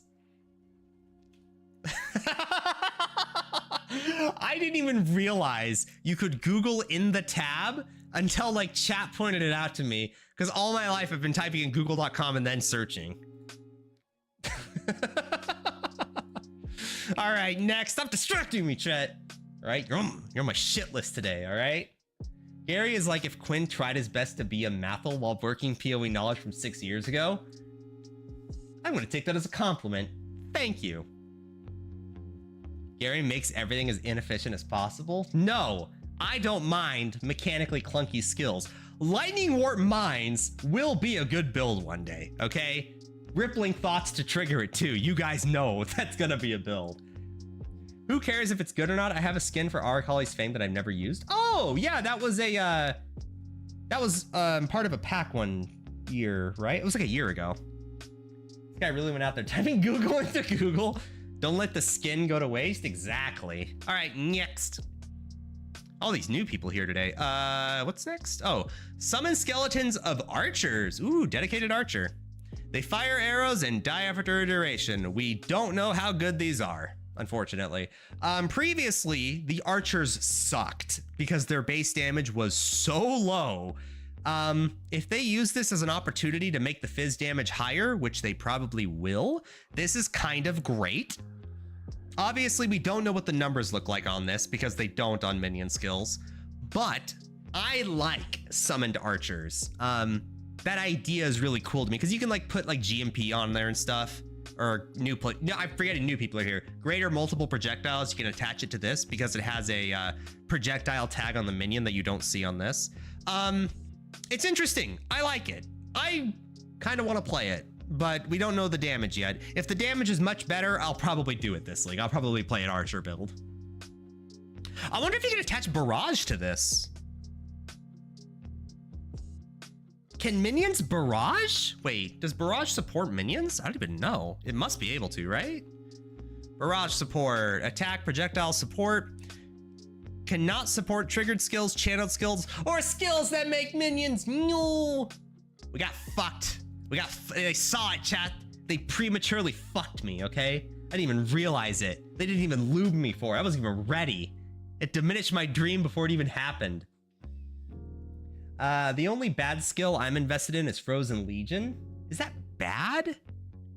Bad is a strong word, okay? Slow? Apparently Gehazi didn't like these skeletons. They probably bad. Well, previously, yeah, if these are the same archers as before, these are terrible. But I have faith in GGG, okay? I think the numbers are better. I believe in Mark. I believe in the vision, hashtag. I think the numbers are higher. Obviously, again, if they're the same as before, don't kill me. They're horrible, okay? But I think they use this as an opportunity to buff them, but we'll see. Summon Skelly Mages. Wow, everybody's gonna use this. Even if they're weaker, like mages mechanically feel really good, right? Like it feels so good to just have a screen full of fireballs. I can't imagine this ever being bad unless the numbers are truly horrific. I would rather use archers anyway. I like archers more than mages in like fantasy settings.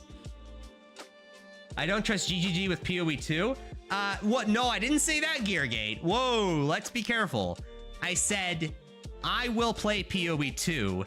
I just don't go in with the expectation that they're gonna have as fast of a game as Path of Exile 1. I expect the end game to be slower than PoE 1. It's a different video game.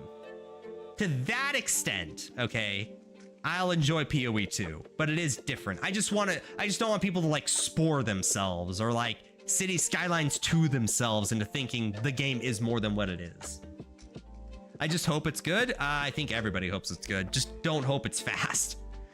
Sunder of Earthbreaking. It'll be good, just might not be for you. Based. We all hope PoE 2 is good. We have no choice. Yeah. All right, we launching now, boys. I will throw you on the third monitor and have you annoy me in the background. It's okay. Listen, I'm a double-digit Andy on your second or third monitor. In your case, I'm on your third monitor, so I have room to grow, okay? I gotta work up my way up to second monitor status, but I know my place in the world, chat, and it's not on your primary monitor yet. But one day we'll get there, all right? One day, chat. Hold on, come here. Come here, you little bitches. Come here, chat. Come here.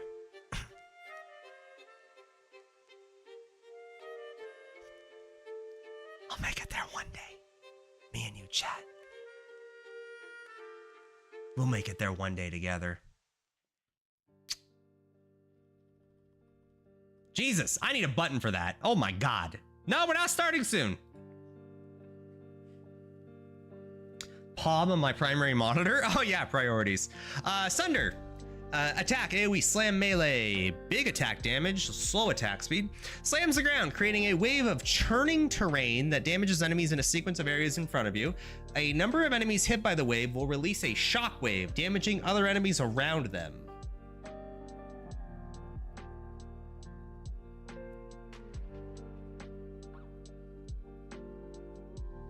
Is this Old Sunder? Or is this describing like a different kind of shockwave? Hold on. Is this just Old Sunder?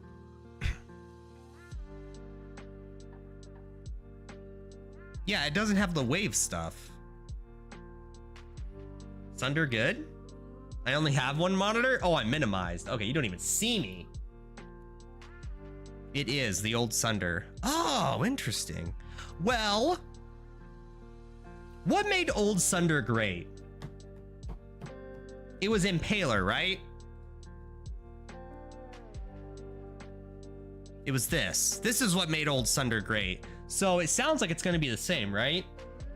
And the reason why is because when you sunder a wave, you have these little AoE shockwaves. So what'll happen is you'll hit the enemies, they'll get impaled by the Impaler, and then the shockwaves will proliferate and trigger the impale. So it's really, really, really good for mapping.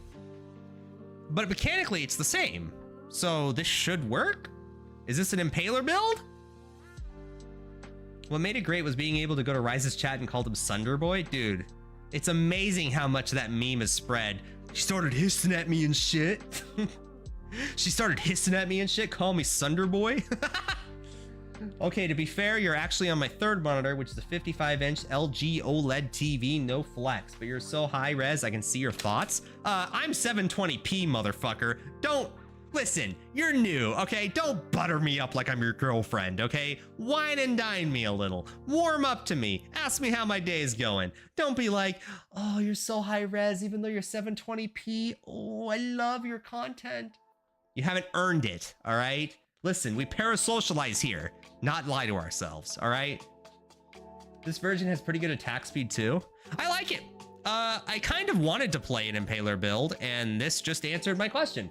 I might not have time to play it this league because I'm already thinking I want to do a Pyroclast Mine build as my second build because that looks really, really fun. Something with trigger bots, something Saboteur, throw out a bunch of these. Don't even trigger them. Just use them for the extra fire damage. Have anger and then just blow something up. I don't know. You don't even need trigger bots. You could use minions, I guess, because this applies to minion hits too. So maybe you do something goofy with new SRS, minion instability, ignite using Pyroclast Mines for the flat fire. You guys can feel this build coming, right? It's happening. Something's happening. I don't know what's happening, but it's happening. Gary, we can just AI upscale? Does that work on streams? I guess it would. I'm not a fan of AI upscaling, but it's aight. I have like 10 builds to try this league, and it hasn't even started. Yeah, good league. Oh, this is gonna be a great league. I can feel it already, chat. This is gonna be one of the all-time GOAT leagues. I wasn't even the biggest Ultimatum fan, and the fact that Ultimatum's back means a lot of people are gonna love this league. Impale is fun. Perhaps with Thought Out Legion, you will. All right, next. Void Sphere of Rending. Physical scaling, chaos scaling orb. Creates a void sphere which hinders enemies in an area at no cooldown. With a debuff being stronger on enemies closer to the sphere. It also regularly releases pulses. Can only have one void sphere at a time. Interesting.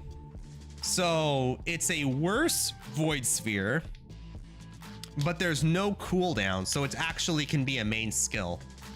That's all you can really say about it, right? It's a one orb skill, so you're just casting it and running.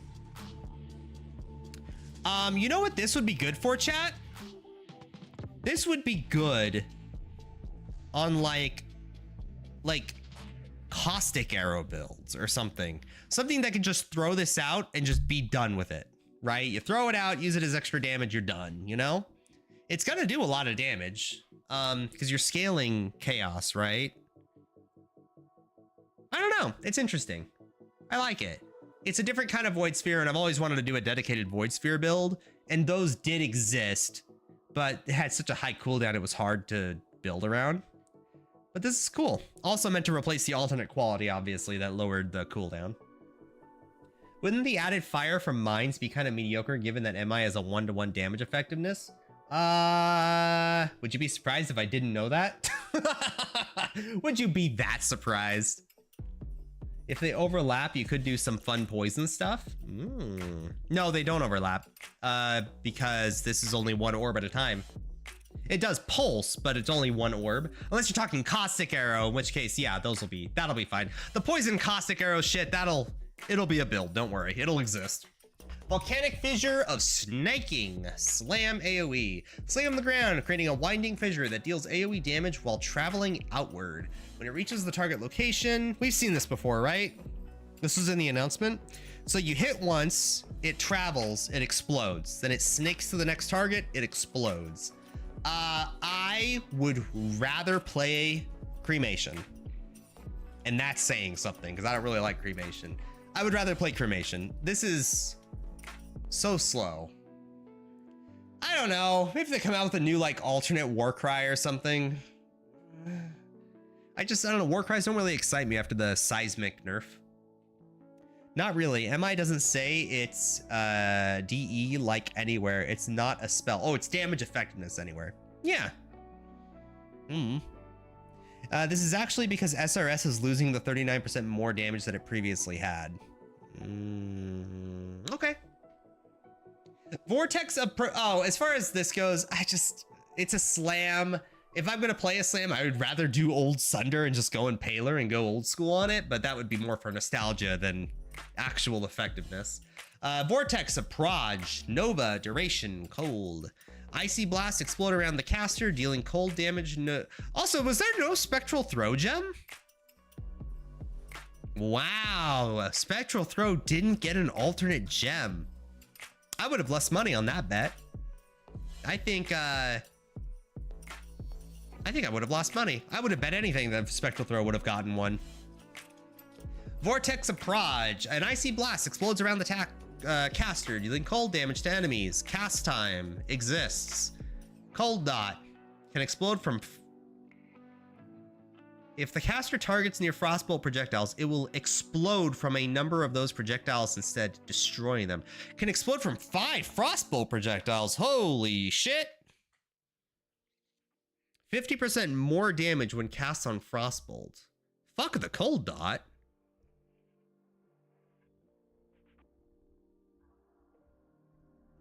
So if you explode it on a projectile, it does 405% added damage.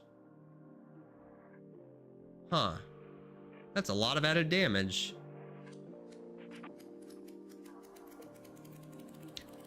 When it's cast on a Frostbolt, you have 30 units radius. That's huge. Okay. This is interesting. I know it explodes the Frostbolt projectiles, but you can spawn a lot of Frostbolt projectiles pretty easily. I'm not worried about that. You could spawn 7 per cast if you wanted to. More later. This is really good, right?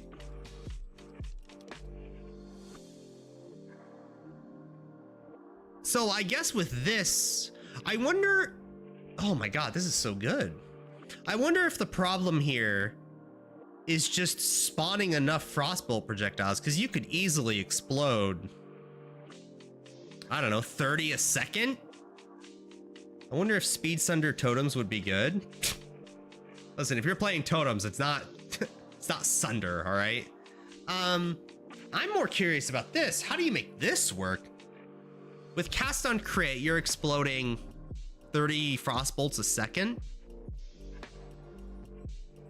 Which part of that vortex is good? That looks dog meat compared to Ice Nova? Why? This is so big. You get 5. You cast it once and you get 5 explosions. I don't even know, what did the Ice Nova gem look like? Because this is way more damage, right?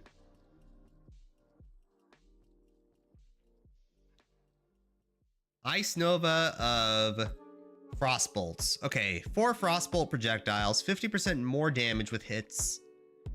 So this does 215% added damage with 30 units, well, 29 units when cast on a Frostbolt. No, it's less AoE. It's like 2.22 units or something.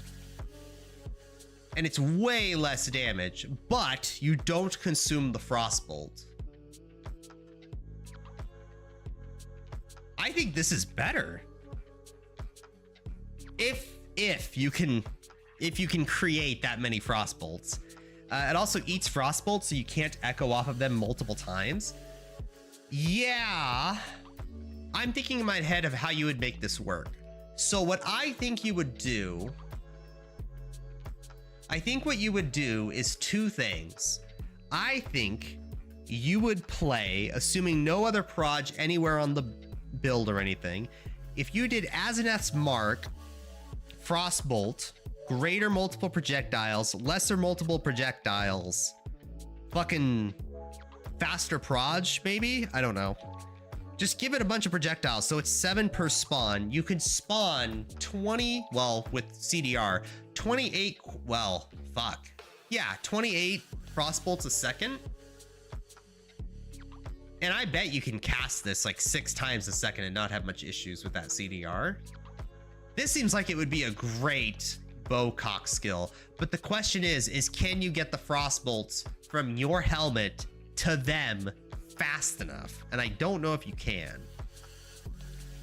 It eats the Frostbolt, so you can't echo them. Yeah. So that's the build. I think it's a great skill. It's a great skill that needs a lot. It's a rough diamond. We'll put it that way.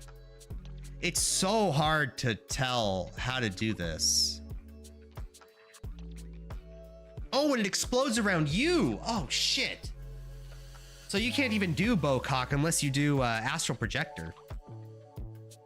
It explodes around the Frostbolt. Wait, never mind. You don't need astral projector. It explodes on the Frostbolt. This is just cobalt lightning with extra steps? No? This is great. This is so much damage.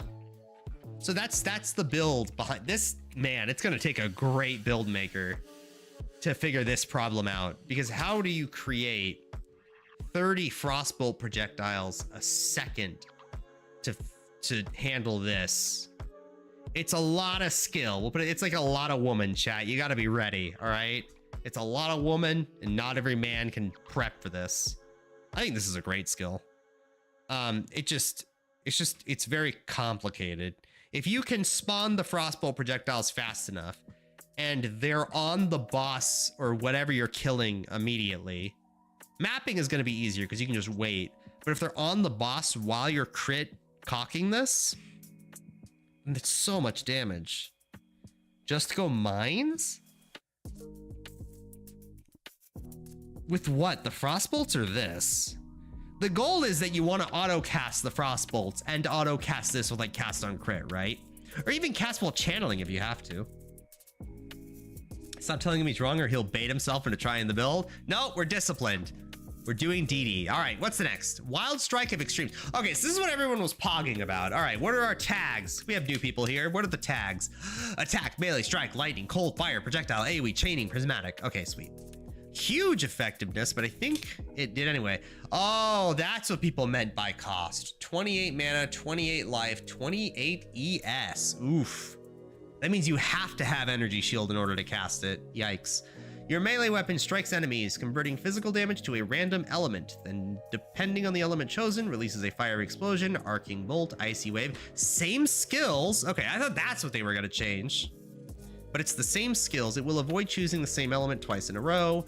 Projectiles pierce, beams chain, fires 3, increased AoE, 100 fizz converted. Hits treat enemy monster elemental resistance values as inverted. Oh, that's the change. Because I think everything else is the same, right?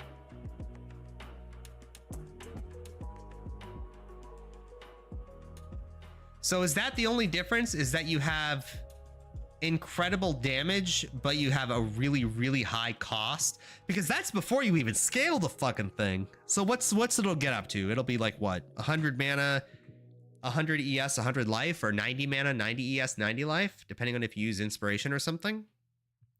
Who can handle that? Let's see. Occultist has ES regen.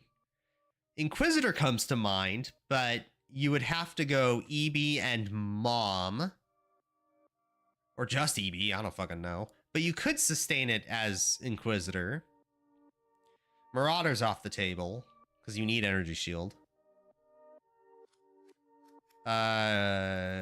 Trickster has a bunch of ES Leech and Overleech. Oh, it's Trickster, isn't it? Trickster Stonks? Oh, yeah, okay. Basically double damage most of the time. Gotta do EB Pathfinder with Zealot's Oath. Pathfinder with this? Nah. I would do Trickster. Because you don't need any pen anymore. In fact, you want to go maybe the fucking Cirrus helmet, the one that multiplies resistances. Maybe you do that helmet and you lock off like lightning or something. Or God, do you really want projectiles? Although, didn't Mathil has a Wild Strike build. That was pretty cool. That used like return projectiles, right?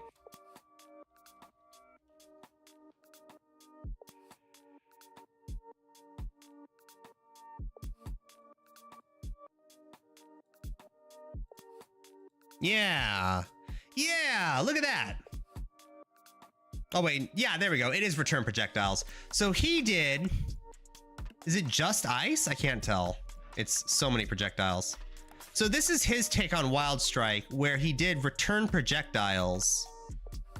I mean, we could do something like that. Could we... Do you think it makes sense to lock off lightning and fire just for this? Because I think he doesn't even do that. I think he actually alternates. That seems pretty interesting. That looks kind of cool.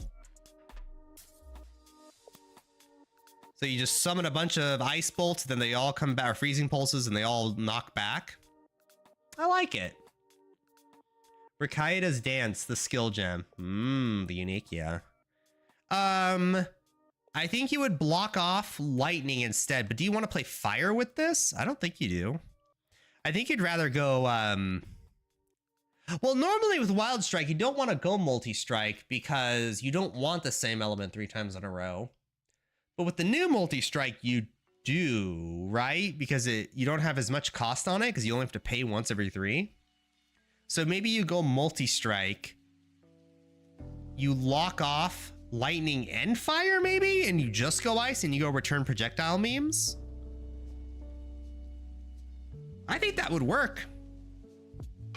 Or fuck it, maybe you don't. Maybe you don't go return projectiles. Maybe you just block off lightning, go the helmet, have fire and cold, and just get the better of the 2 for damage. You'd waste a gem on return projectile though. This Wild Strike has infinite pierce. You gotta go ice.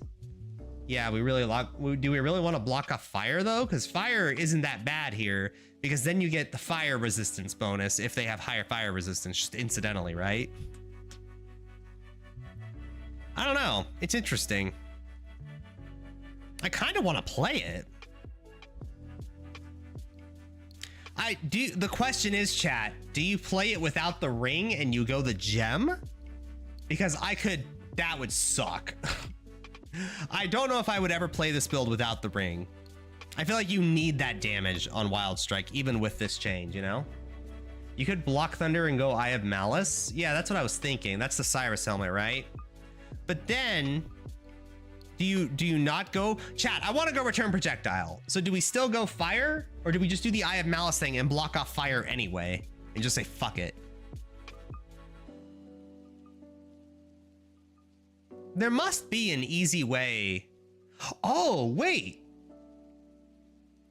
So you go Elemental Overload. You block off everything but one element and you go Elemental Overload. Because then you get... Oh, no, it doesn't. Oh, fuck, it doesn't get plus fire res anymore. Oh, shit. I had hopes, chat. God damn it. I thought there must be a way to, like, easily get resistance, right? Because this looks like so much fun. I just don't know if I would ever do it without the ring. That is pretty fun, though. You are right. That is exciting. No, it's the Fire Cold Increase Resist Exposure helmet. Is that not from Cyrus? Where do you get Eye of Malice? I thought that was a Cyrus helmet. Interesting. if we do Wild Strike, I think I'm just gonna block off fire and lightning and just go Nimmies with this. I think that's what I would do. Because you always get 3 projectiles, right? And then you get more because of the strike. Yeah, this looks fun. Look at that. That looks great. But I would never do it without Nimmies. I couldn't imagine spending a whole gem slot on do 60% less damage. Or 30% in the end. Eye of Malice is cheap. You get it off the ground. A long while back, I think it was Conqueror drop or something. Oh, is it that easy? Damn. How are you gonna get Nemies? You fucking buy it in trade, boys, for 10 divines or whatever it's gonna cost this league. What was the Nemies cost this league? I don't even know. Okay.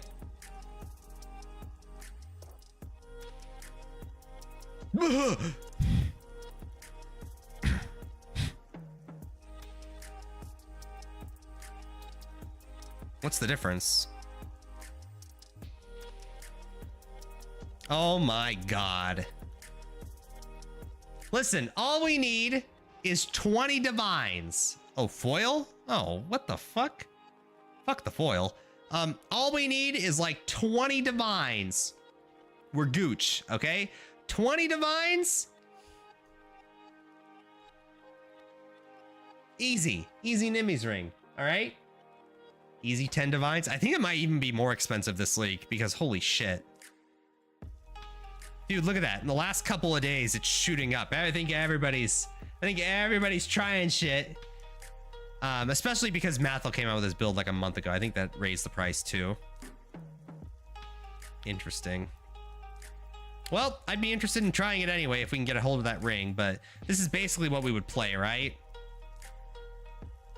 If I got a hold of that ring, I think we would do the cold version of this. Because I don't know if I would do the lightning version. Not with the new scaling and all that. Just keep shitting out projectiles everywhere, you know? Wow, oh, look, so much fun, chat. All we need is an entire build's worth. Yeah, easy. Easy peasy. Excellent. I feel very excited after these gems. I know people keep coping and saying they're going to come out with more gems, and they will because we haven't seen the animate weapon one yet. But, listen, all right? Some of us are coping, okay? I know I'm never going to get a lightning warp gem that doubles as the return lightning warp like they did with the fire path one. If they did that, fuck all our plans. I'm doing lightning warp mines. Okay, I'll do it. If they give me that, okay, I will do it. This build will be great when we get a mage blood. Well, no. Chat, come on, 22 divines. It's not even close to a mage blood. All right, it's like a third of a mage blood, I think.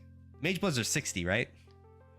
Is Pokes okay? Has anyone called him? He is fine. I can imagine Pokes saying something like, dudes, it's okay. Just, if anything, it's easier. Just get life. That's our plan. Just get life. All right, here's how you get life. And then he'll make a great build guide for it. He'll be fine. Remember, Pokes played Righteous Fire when it fucking sucked and it didn't have fire scaling per level and it was just based on life, okay? If he did it then, he'll do it now. He's fine. The average player who uses Righteous Fire for an easy league start, they're not fine, but we don't worry about them because EA ballistas exist. Is there a way to toggle drops so they always show? Never mind, found it. Oh yeah, it's Z, I believe, is the shortcut. Frost Blink Mines. I wonder how expensive a Bronze Lith is gonna be this league. Bronze Lith is like the king of scaling movement skills still, right? Bronze Lith is going to cost... Oh, that's pretty cheap, actually. A 6 link is, what, 2 divines? Okay, that's not bad. Never mind, maybe this is gonna be fine. I don't know. Interesting. I like Bronze Liths. I mean, shit, 10% movement speed. Who can be upset about that? Bronze ain't that rare, true? Cheap Bronze Lith is very common. Yeah, but that doesn't account for perfect rolls. Well, yeah, but if you want a 6-link Bronze Lith, the Bronze Lith, you use it for the plus movement skill gems. That's always flat. So even if the rolls suck, like you have the chest. That's what matters. You get what, +5 on all movement gems equipped. Oh, or all movement gems socketed. Oh, so good. Lightning Warp loves that. All right, so those are all the gems. I think somebody had a POB for me to look at if you want to link it in the Discord. Oh, you did. Wow, based. Hold on. Somebody just PM'd me. Was it Fire Bun Bun? You might want to post it yourself. I don't know. What? Fire Bun Bun, what'd you send me? Could be great if I find out from one of you Ruthless streamers, which actually stick to Ruthless for more than 1 week. Oh, list yourself. Oh, I did. At one point in my life. We did play Ruthless, and then, to be fair, chat, remember, I don't know if you all saw the patch notes, there's something big that was added, all right? That's really important before we continue, all right? Did you guys know what major thing was announced in the Path of Exile patch notes for Ruthless? It's pretty exciting. It actually is exciting, by the way. Where's my patch notes? Not there.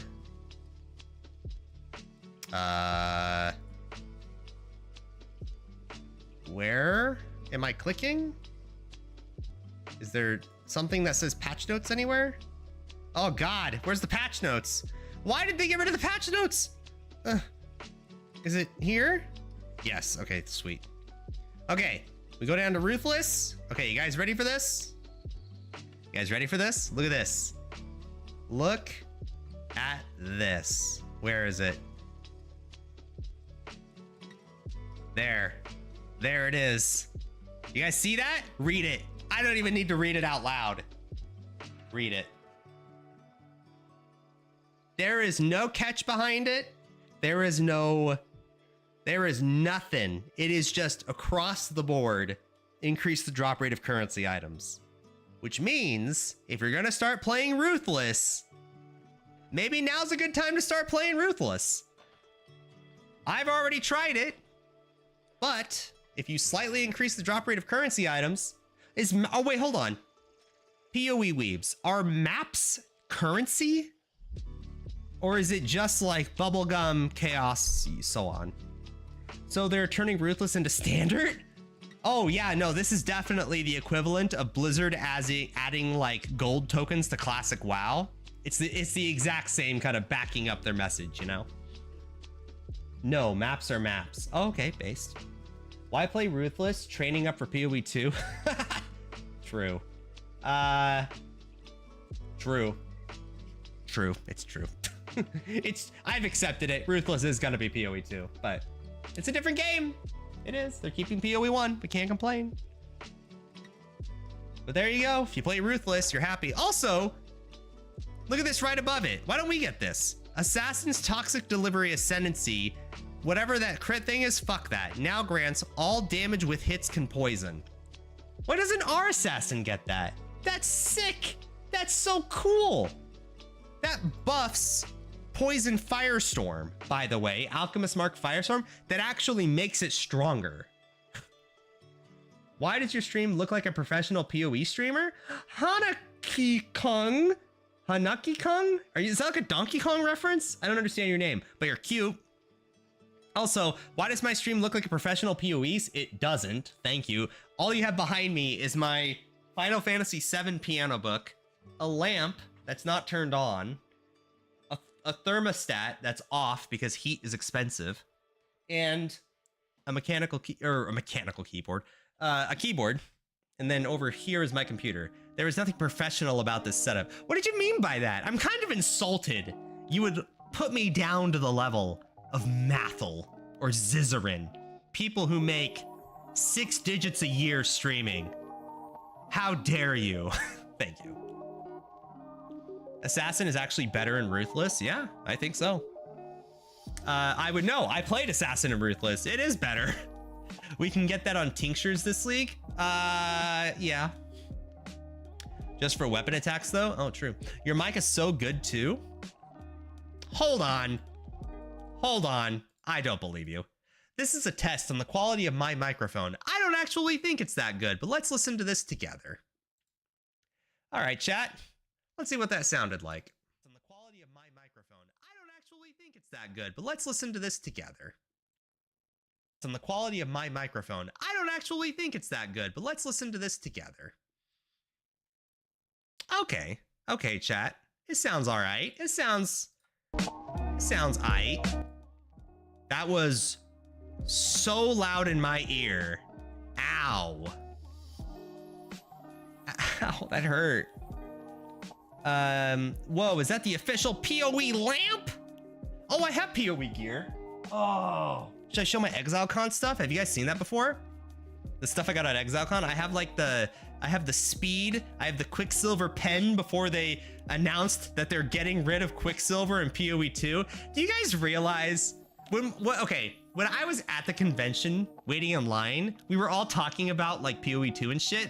We were all there. We all saw through the doors. We could see through the windows and see what was in there, right? The leaks on Reddit weren't fake. We could all see it.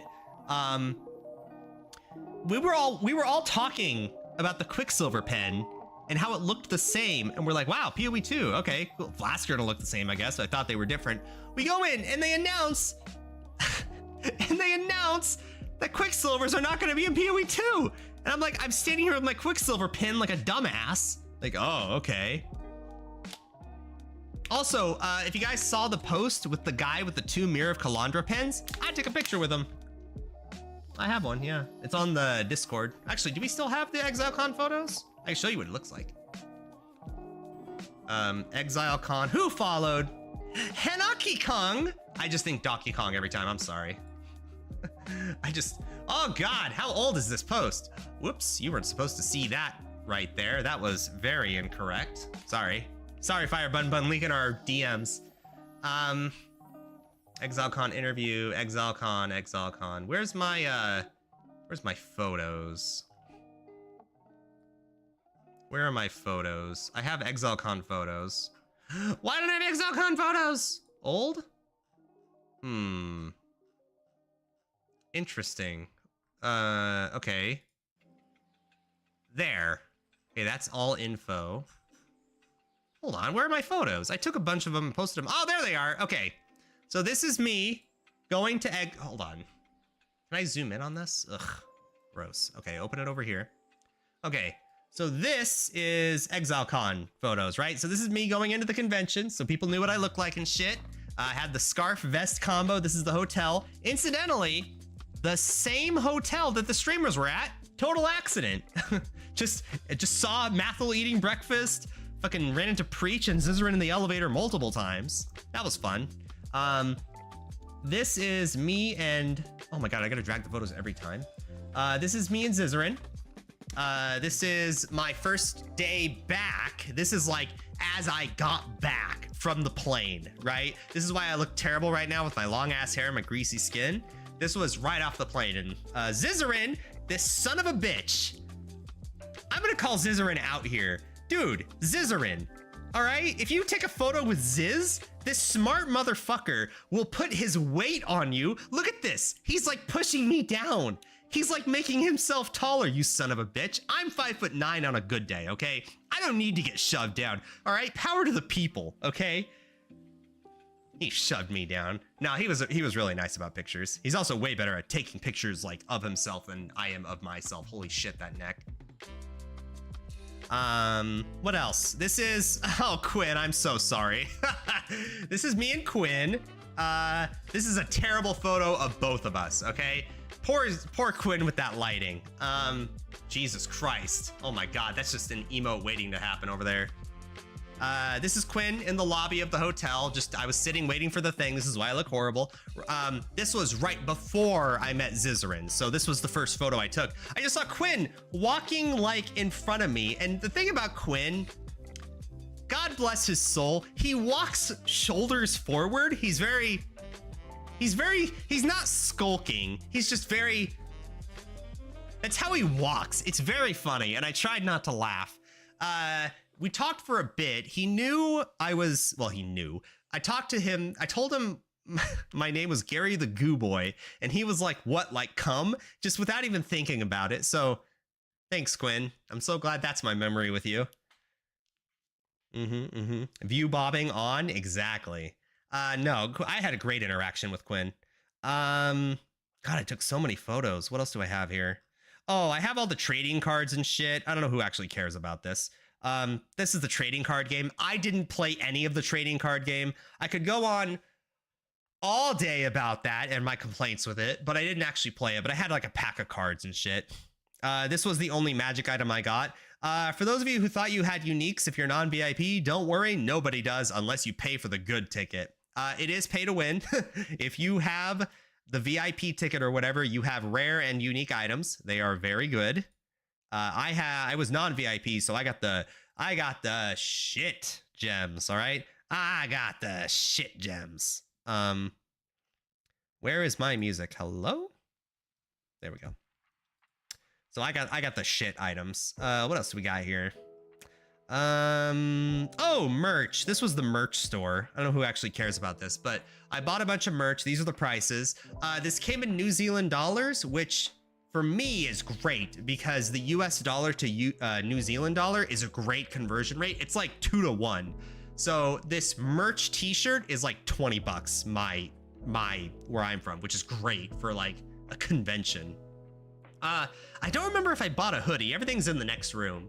But I bought socks and all that good stuff. And then the pin I got that I got for free in the goodie bag was this.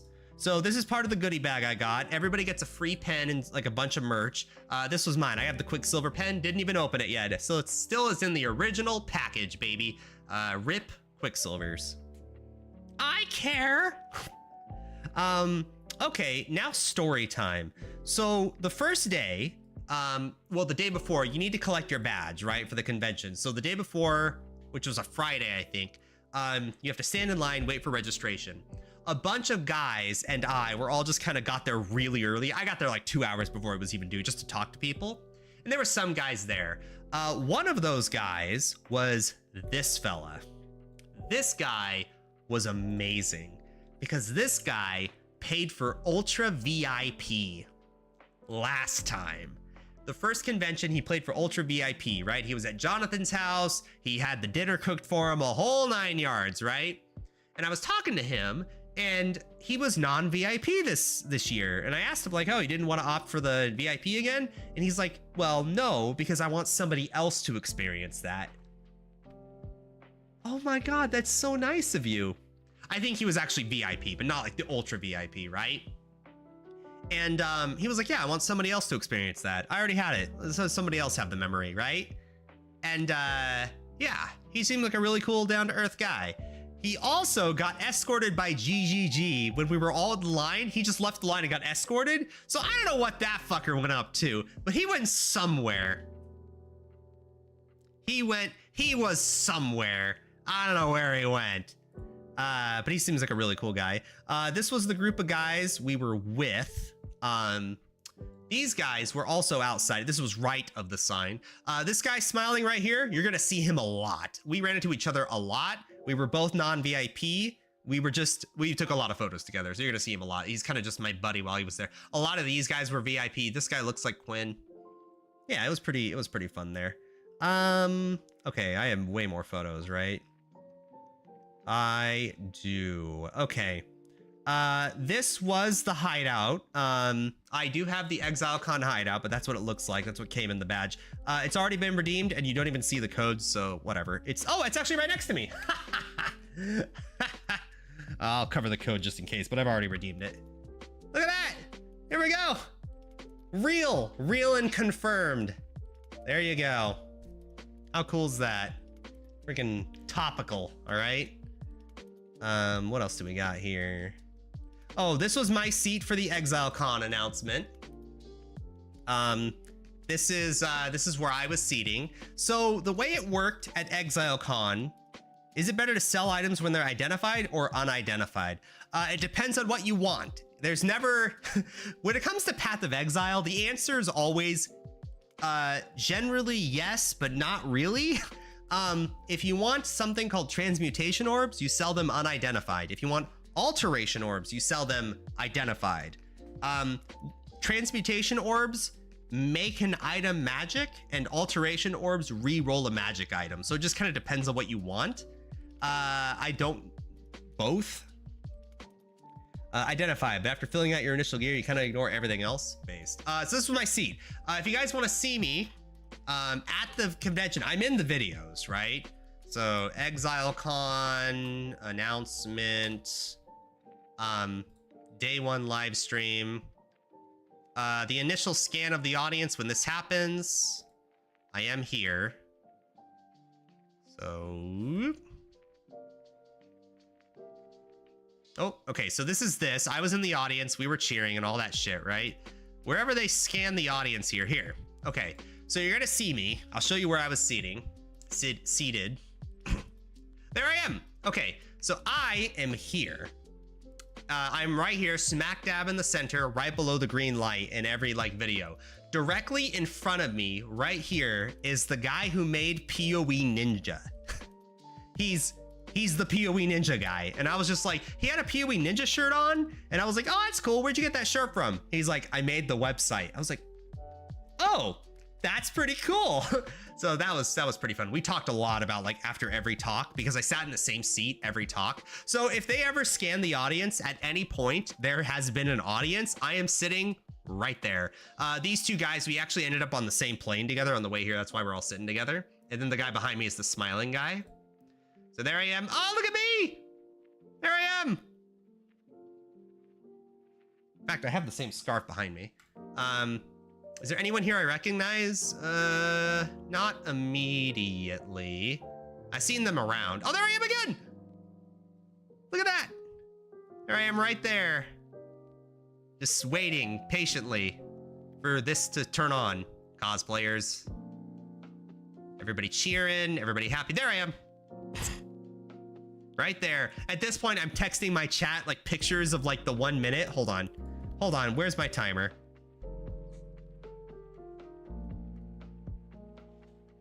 Here it is. Okay, so this is 48 minutes, and that's where I took my picture from the audience. What else is going on? Everybody's talking. And I think I took more pictures, but we're gonna bounce forward a day here. This was Grimro.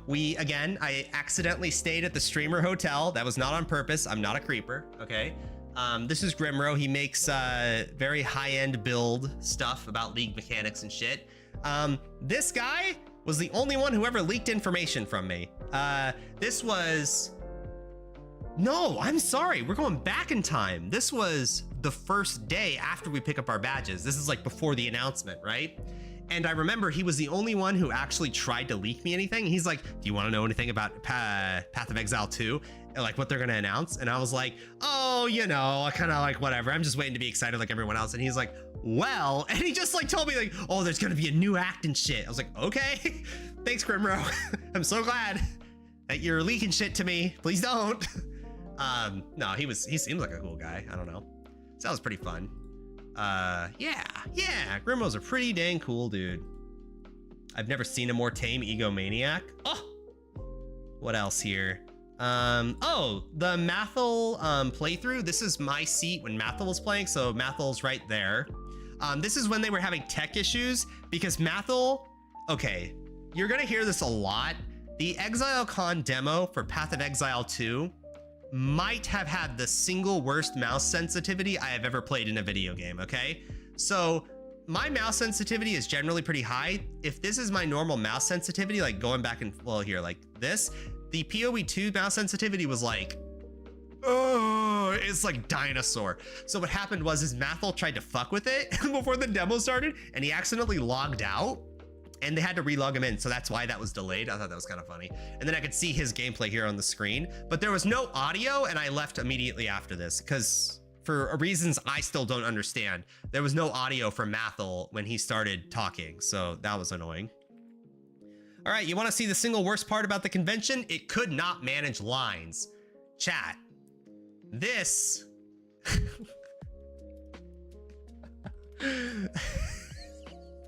Every time I see that fucking face. How did I accidentally make a picture of the single best face anyone has ever seen in a merch line. This poor guy felt what I was seeing, okay? This was the line to the merch, but it wasn't just a line to the merch. Oh no, it was 2 lines to the merch. They're parallel. These are parallel lines going all the way around. It was horrible. It was not fun. If you're wondering what this line is for, this is the VIP line. You're a VIP, you just walk into the store. Okay, my recommendation, if you go to ExileCon, pay for the VIP ticket, because otherwise you are fucked. Think of it, in the time you're waiting in this line chat, you have to understand, okay? If you're VIP, you skip basically all lines. If you're VIP, you can come up to the merch store, buy your shit, go to the PoE2 demo, play the PoE2 demo, get back in line for the PoE2 demo, and start get halfway through another demo before these people get out of line.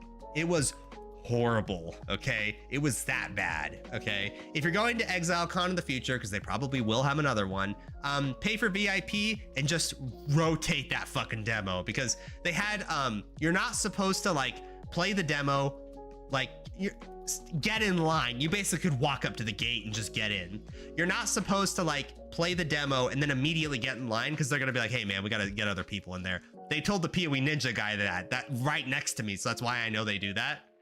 What he would do, and what they would do is okay, well, I can't be here, but there's 3 other demo stations. So what you do is you rotate the demo stations. You're like, I'm gonna go to this one, and I'm gonna go to this one, I'm gonna go to this one, and there's no lines because you're VIP. You just walk up to that shit.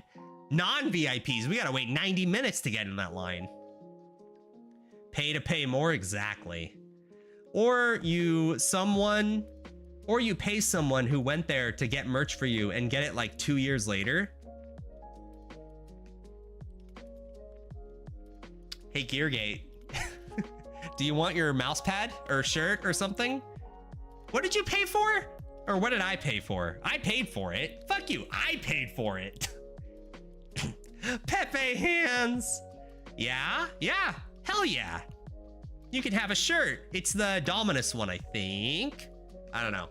But yeah, I still have your shit. Sorry, I completely blanked it. Sorry. Hey, wow, Jesus, I need to mail that out. Okay, so this is the Mirror of Kalandra guy. So this guy was the guy who posted to Reddit, got the Mirror of Kalandra pin. He also got the Quicksilver, and then down here, you can barely see it because it rotated. This is his Mage Blood.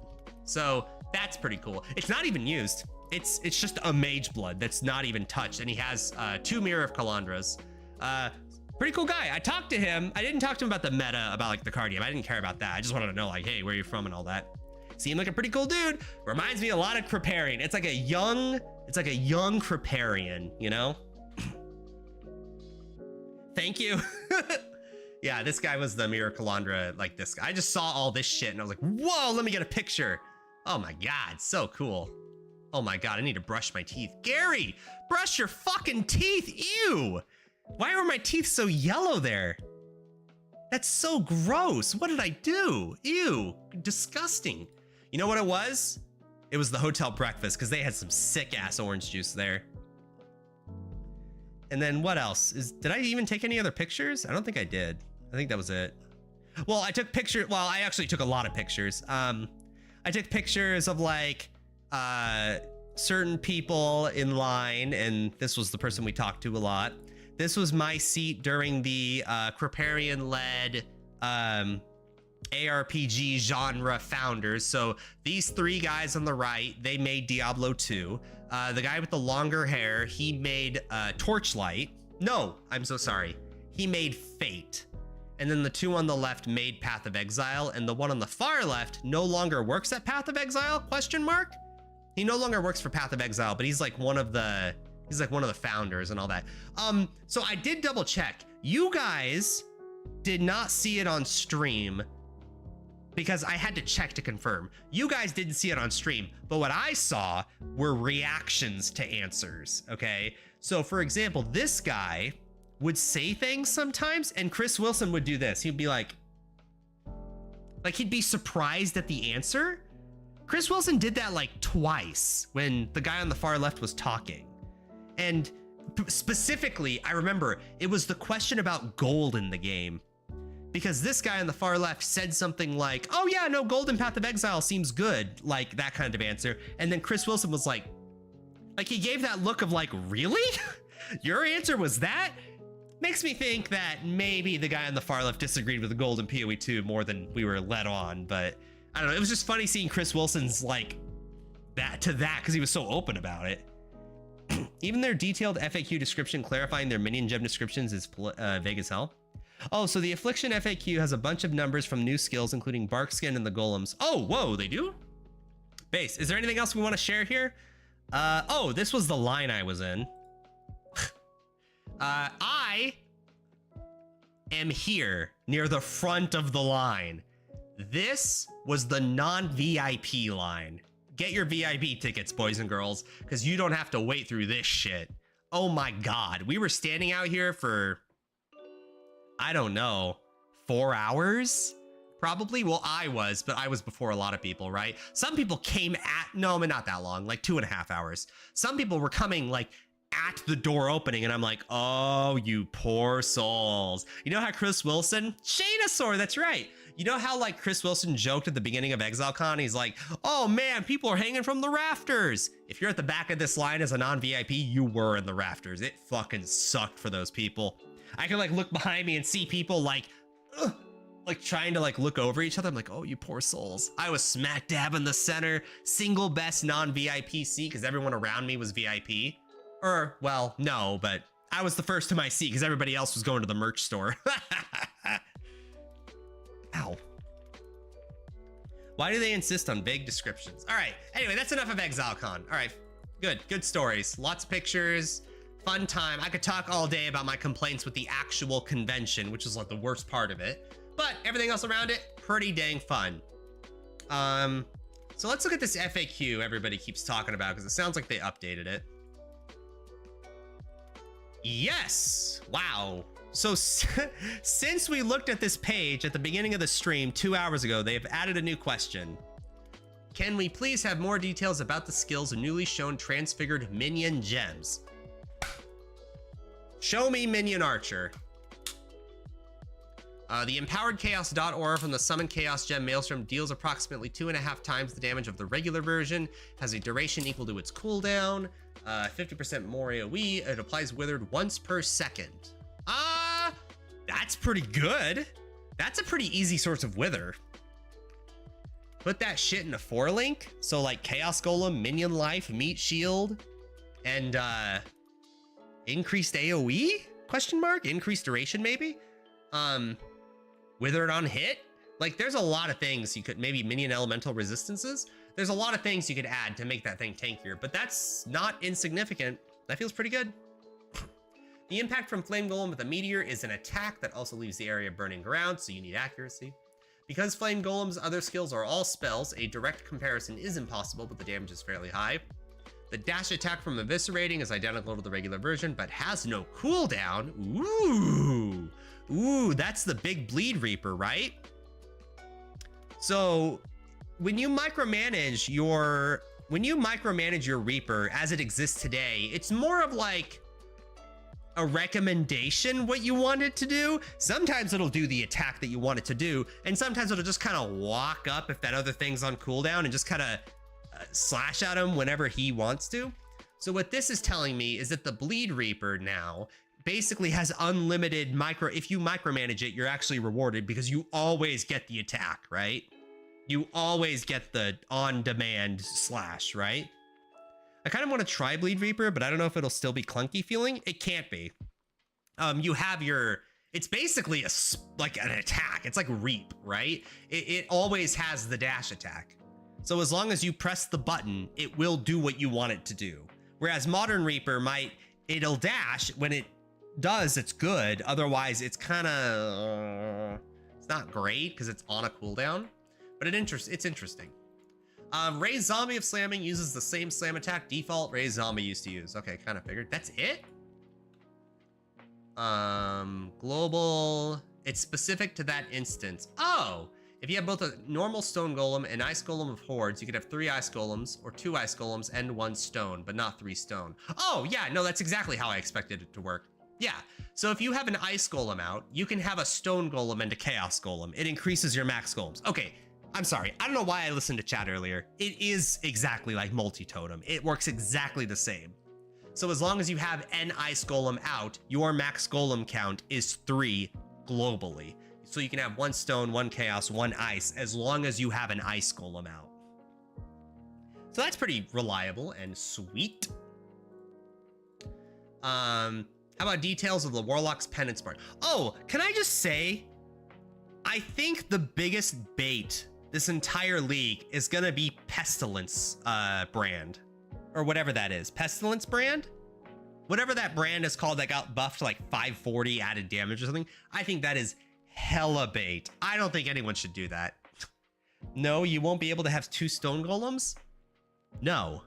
But the goal is not to have 2 stone golems. The goal is not to use stupid unique jewels anymore to get a lot of golems. So what you would do is you would summon 1 ice golem, 1 stone golem, 1 chaos golem, and then have 3 max golems.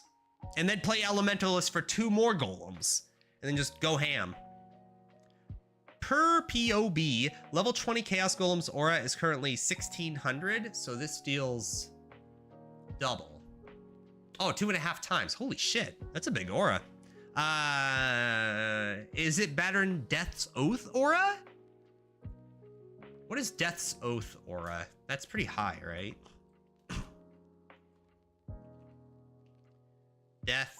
Death's Oath. Death's Oath aura is level 20 Death aura. Thanks, game.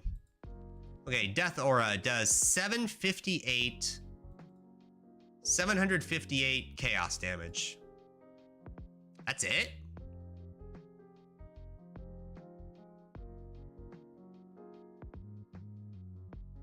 That's it?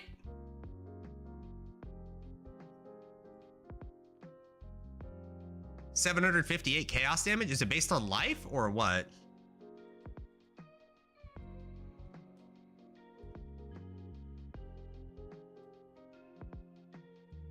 No, it's not. What the fuck? Wait. Death's Oath aura is like a build around kind of skill, and you throw in like Caustic Arrow or something to like help it. So that's a lot. But maybe you have less control of it because it's a Chaos Golem? It's pretty damn good if you can get the golems to use it. Well, you can just play Elementalist and just get 3 Chaos Golems, right? Because, wait, is it increased effect of buffs given by golems? Or increased skill effect by golems? Increased effect of buffs granted by your golems. 25% increased of buffs. Oh, that's not worth it. Never mind. I thought you could scale that shit. Interesting. Interesting. I almost wonder if it's better to go Necro then.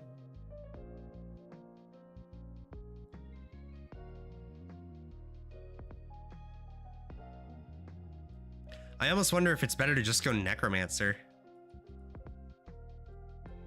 There's no way Guardian's worth it. It'd be Scion?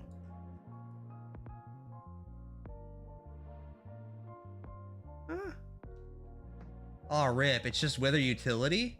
It's a dot aura, so it doesn't stack. Never mind, this sucks. Well, Death's Oath doesn't stack, and it does like 1/3 of the damage. It's not terrible, chat. That's not an insignificant amount of damage, okay? Anything else? What does Dark Effigy do? Oh, we finally find out what it does. Oh my god. All right, what does this do, the Warlock thing? Creates a Dark Effigy tethered to you. Damage you take from enemy hits is taken from the effigy's life before yours, and 200% of the damage the effigy takes from the enemy hits is taken from your life before its own. The effigy is destroyed if you get too far away from it. The effigy is not a minion. Its life scales based on your character level. So it's a glorified Radiant Crusade minion. 20% of hits. What is this? Damage you take from enemy hits is taken from the life before you. Oh, it's 100% damage reduction. Oh.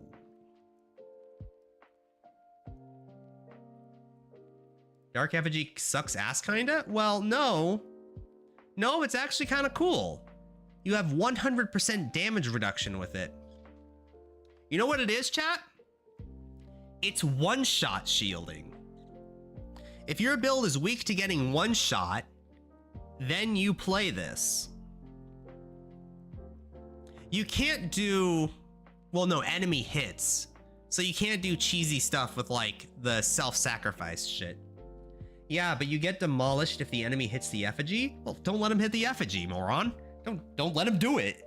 I say moron lovingly. You're really cool, Maki, by the way. Sorry. I feel like it's pretty good, actually, because it's 100% damage reduction. It just gives you more max HP, more total life before you die. It's just Isaac's Heart. Yeah, but Isaac's Heart has a use in Path of Exile.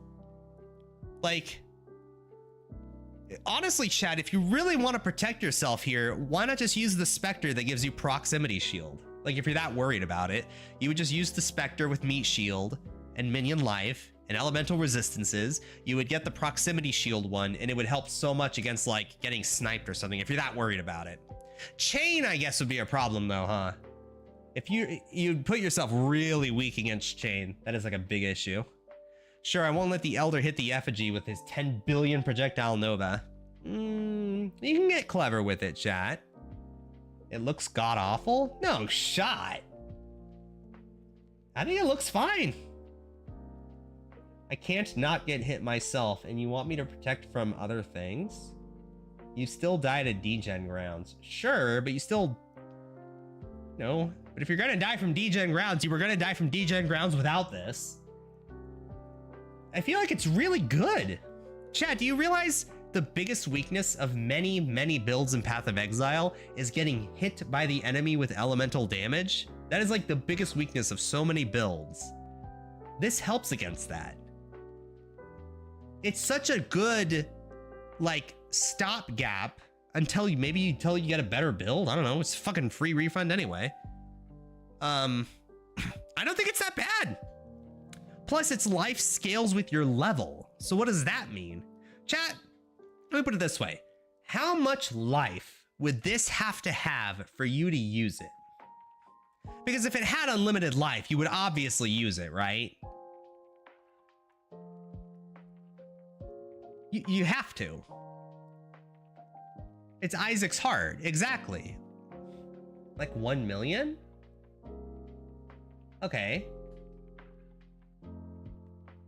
Gary will just face tank for the effigy because he doesn't dodge anyway.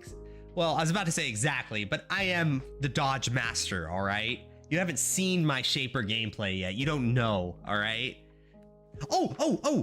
Speaking of that, holy shit, I was playing Street Fighter last night and I made it onto a stream. Whoa, whoa, whoa. Wow, wow, wow. Hold on, look at this. Hold on. I was on a stream yesterday. I was the Zangief. A lot of one and dones. I don't know. I haven't been paying attention. Oh, I'm the Geef on the right.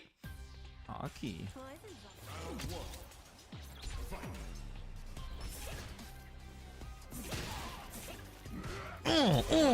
Nail it. Okay, didn't jump. All right, jump. Boom, boom. Okay, he runs. That's fine. It's so much easier to do the reversal now. I haven't played Aki after the update. Dash forward, headbutt.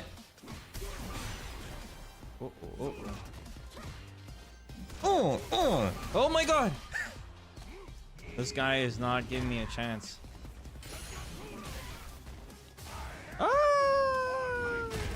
I didn't give him a chance. I'm a good fighting game player. Look at how close I am to, look, he's diamond with like 19,700. I'm right there, chat, to being diamond. Tell you, man. Did I win? Platinum players. If you haven't seen this clip, oh baby, get ready. They know what's up. Oh, is he AFK? Chat, I wasn't AFK here. I was pulling up his stream because of his username.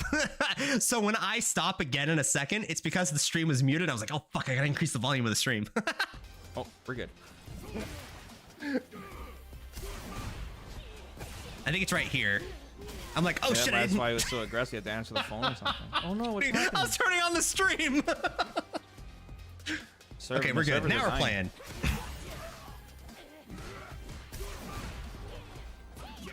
Oh, fuck. That's where I fucked up, was right there. Okay, it's right. I'll pause it. Right there. I forward fierce punched instead of down fierce for the body slam because it would have hit him. I think that's where I fucked up. And I got comboed because of it. And put in a bad position. Cha! Got overheaded. Fuck Aki. Got grabbed. Got grabbed. Wanted to counter grab. Oh, nice. Got the grab off, so it looked cool. Fucked up the force fierce. Forward fierce. All right, 1-1. Who's gonna win? Me or this guy? Oops. Yeah, that was a bad button. Yeah, it's a terrible button against Keith because I can grab out of it.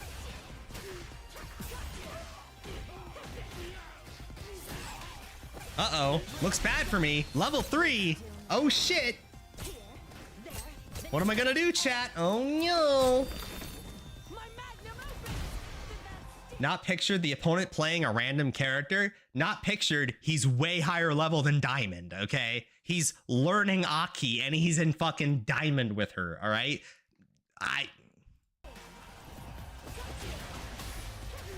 Uh-oh, what do I do here? I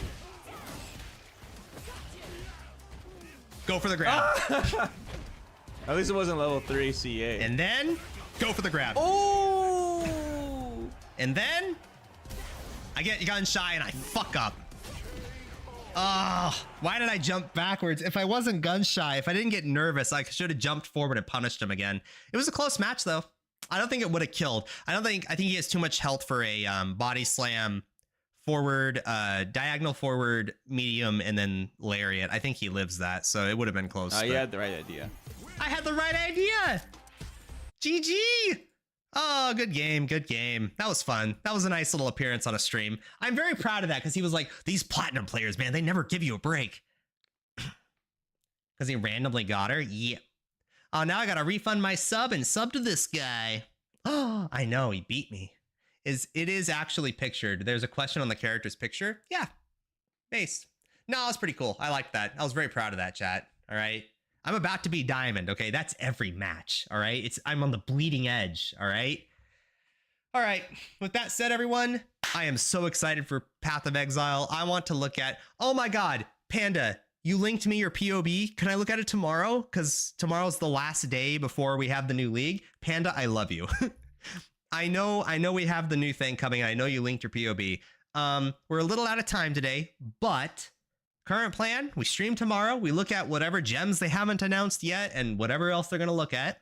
We're going to make our final Path of Building.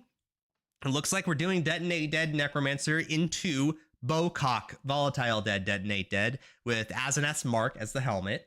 I hope to God nobody else does Bowcast on crit. All right, it's my build. Nobody else can do that build, okay?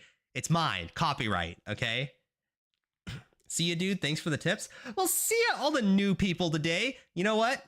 Come here, you little ankle biters, you little fuckers. Come here. I love you. We parasocialize here. Bye.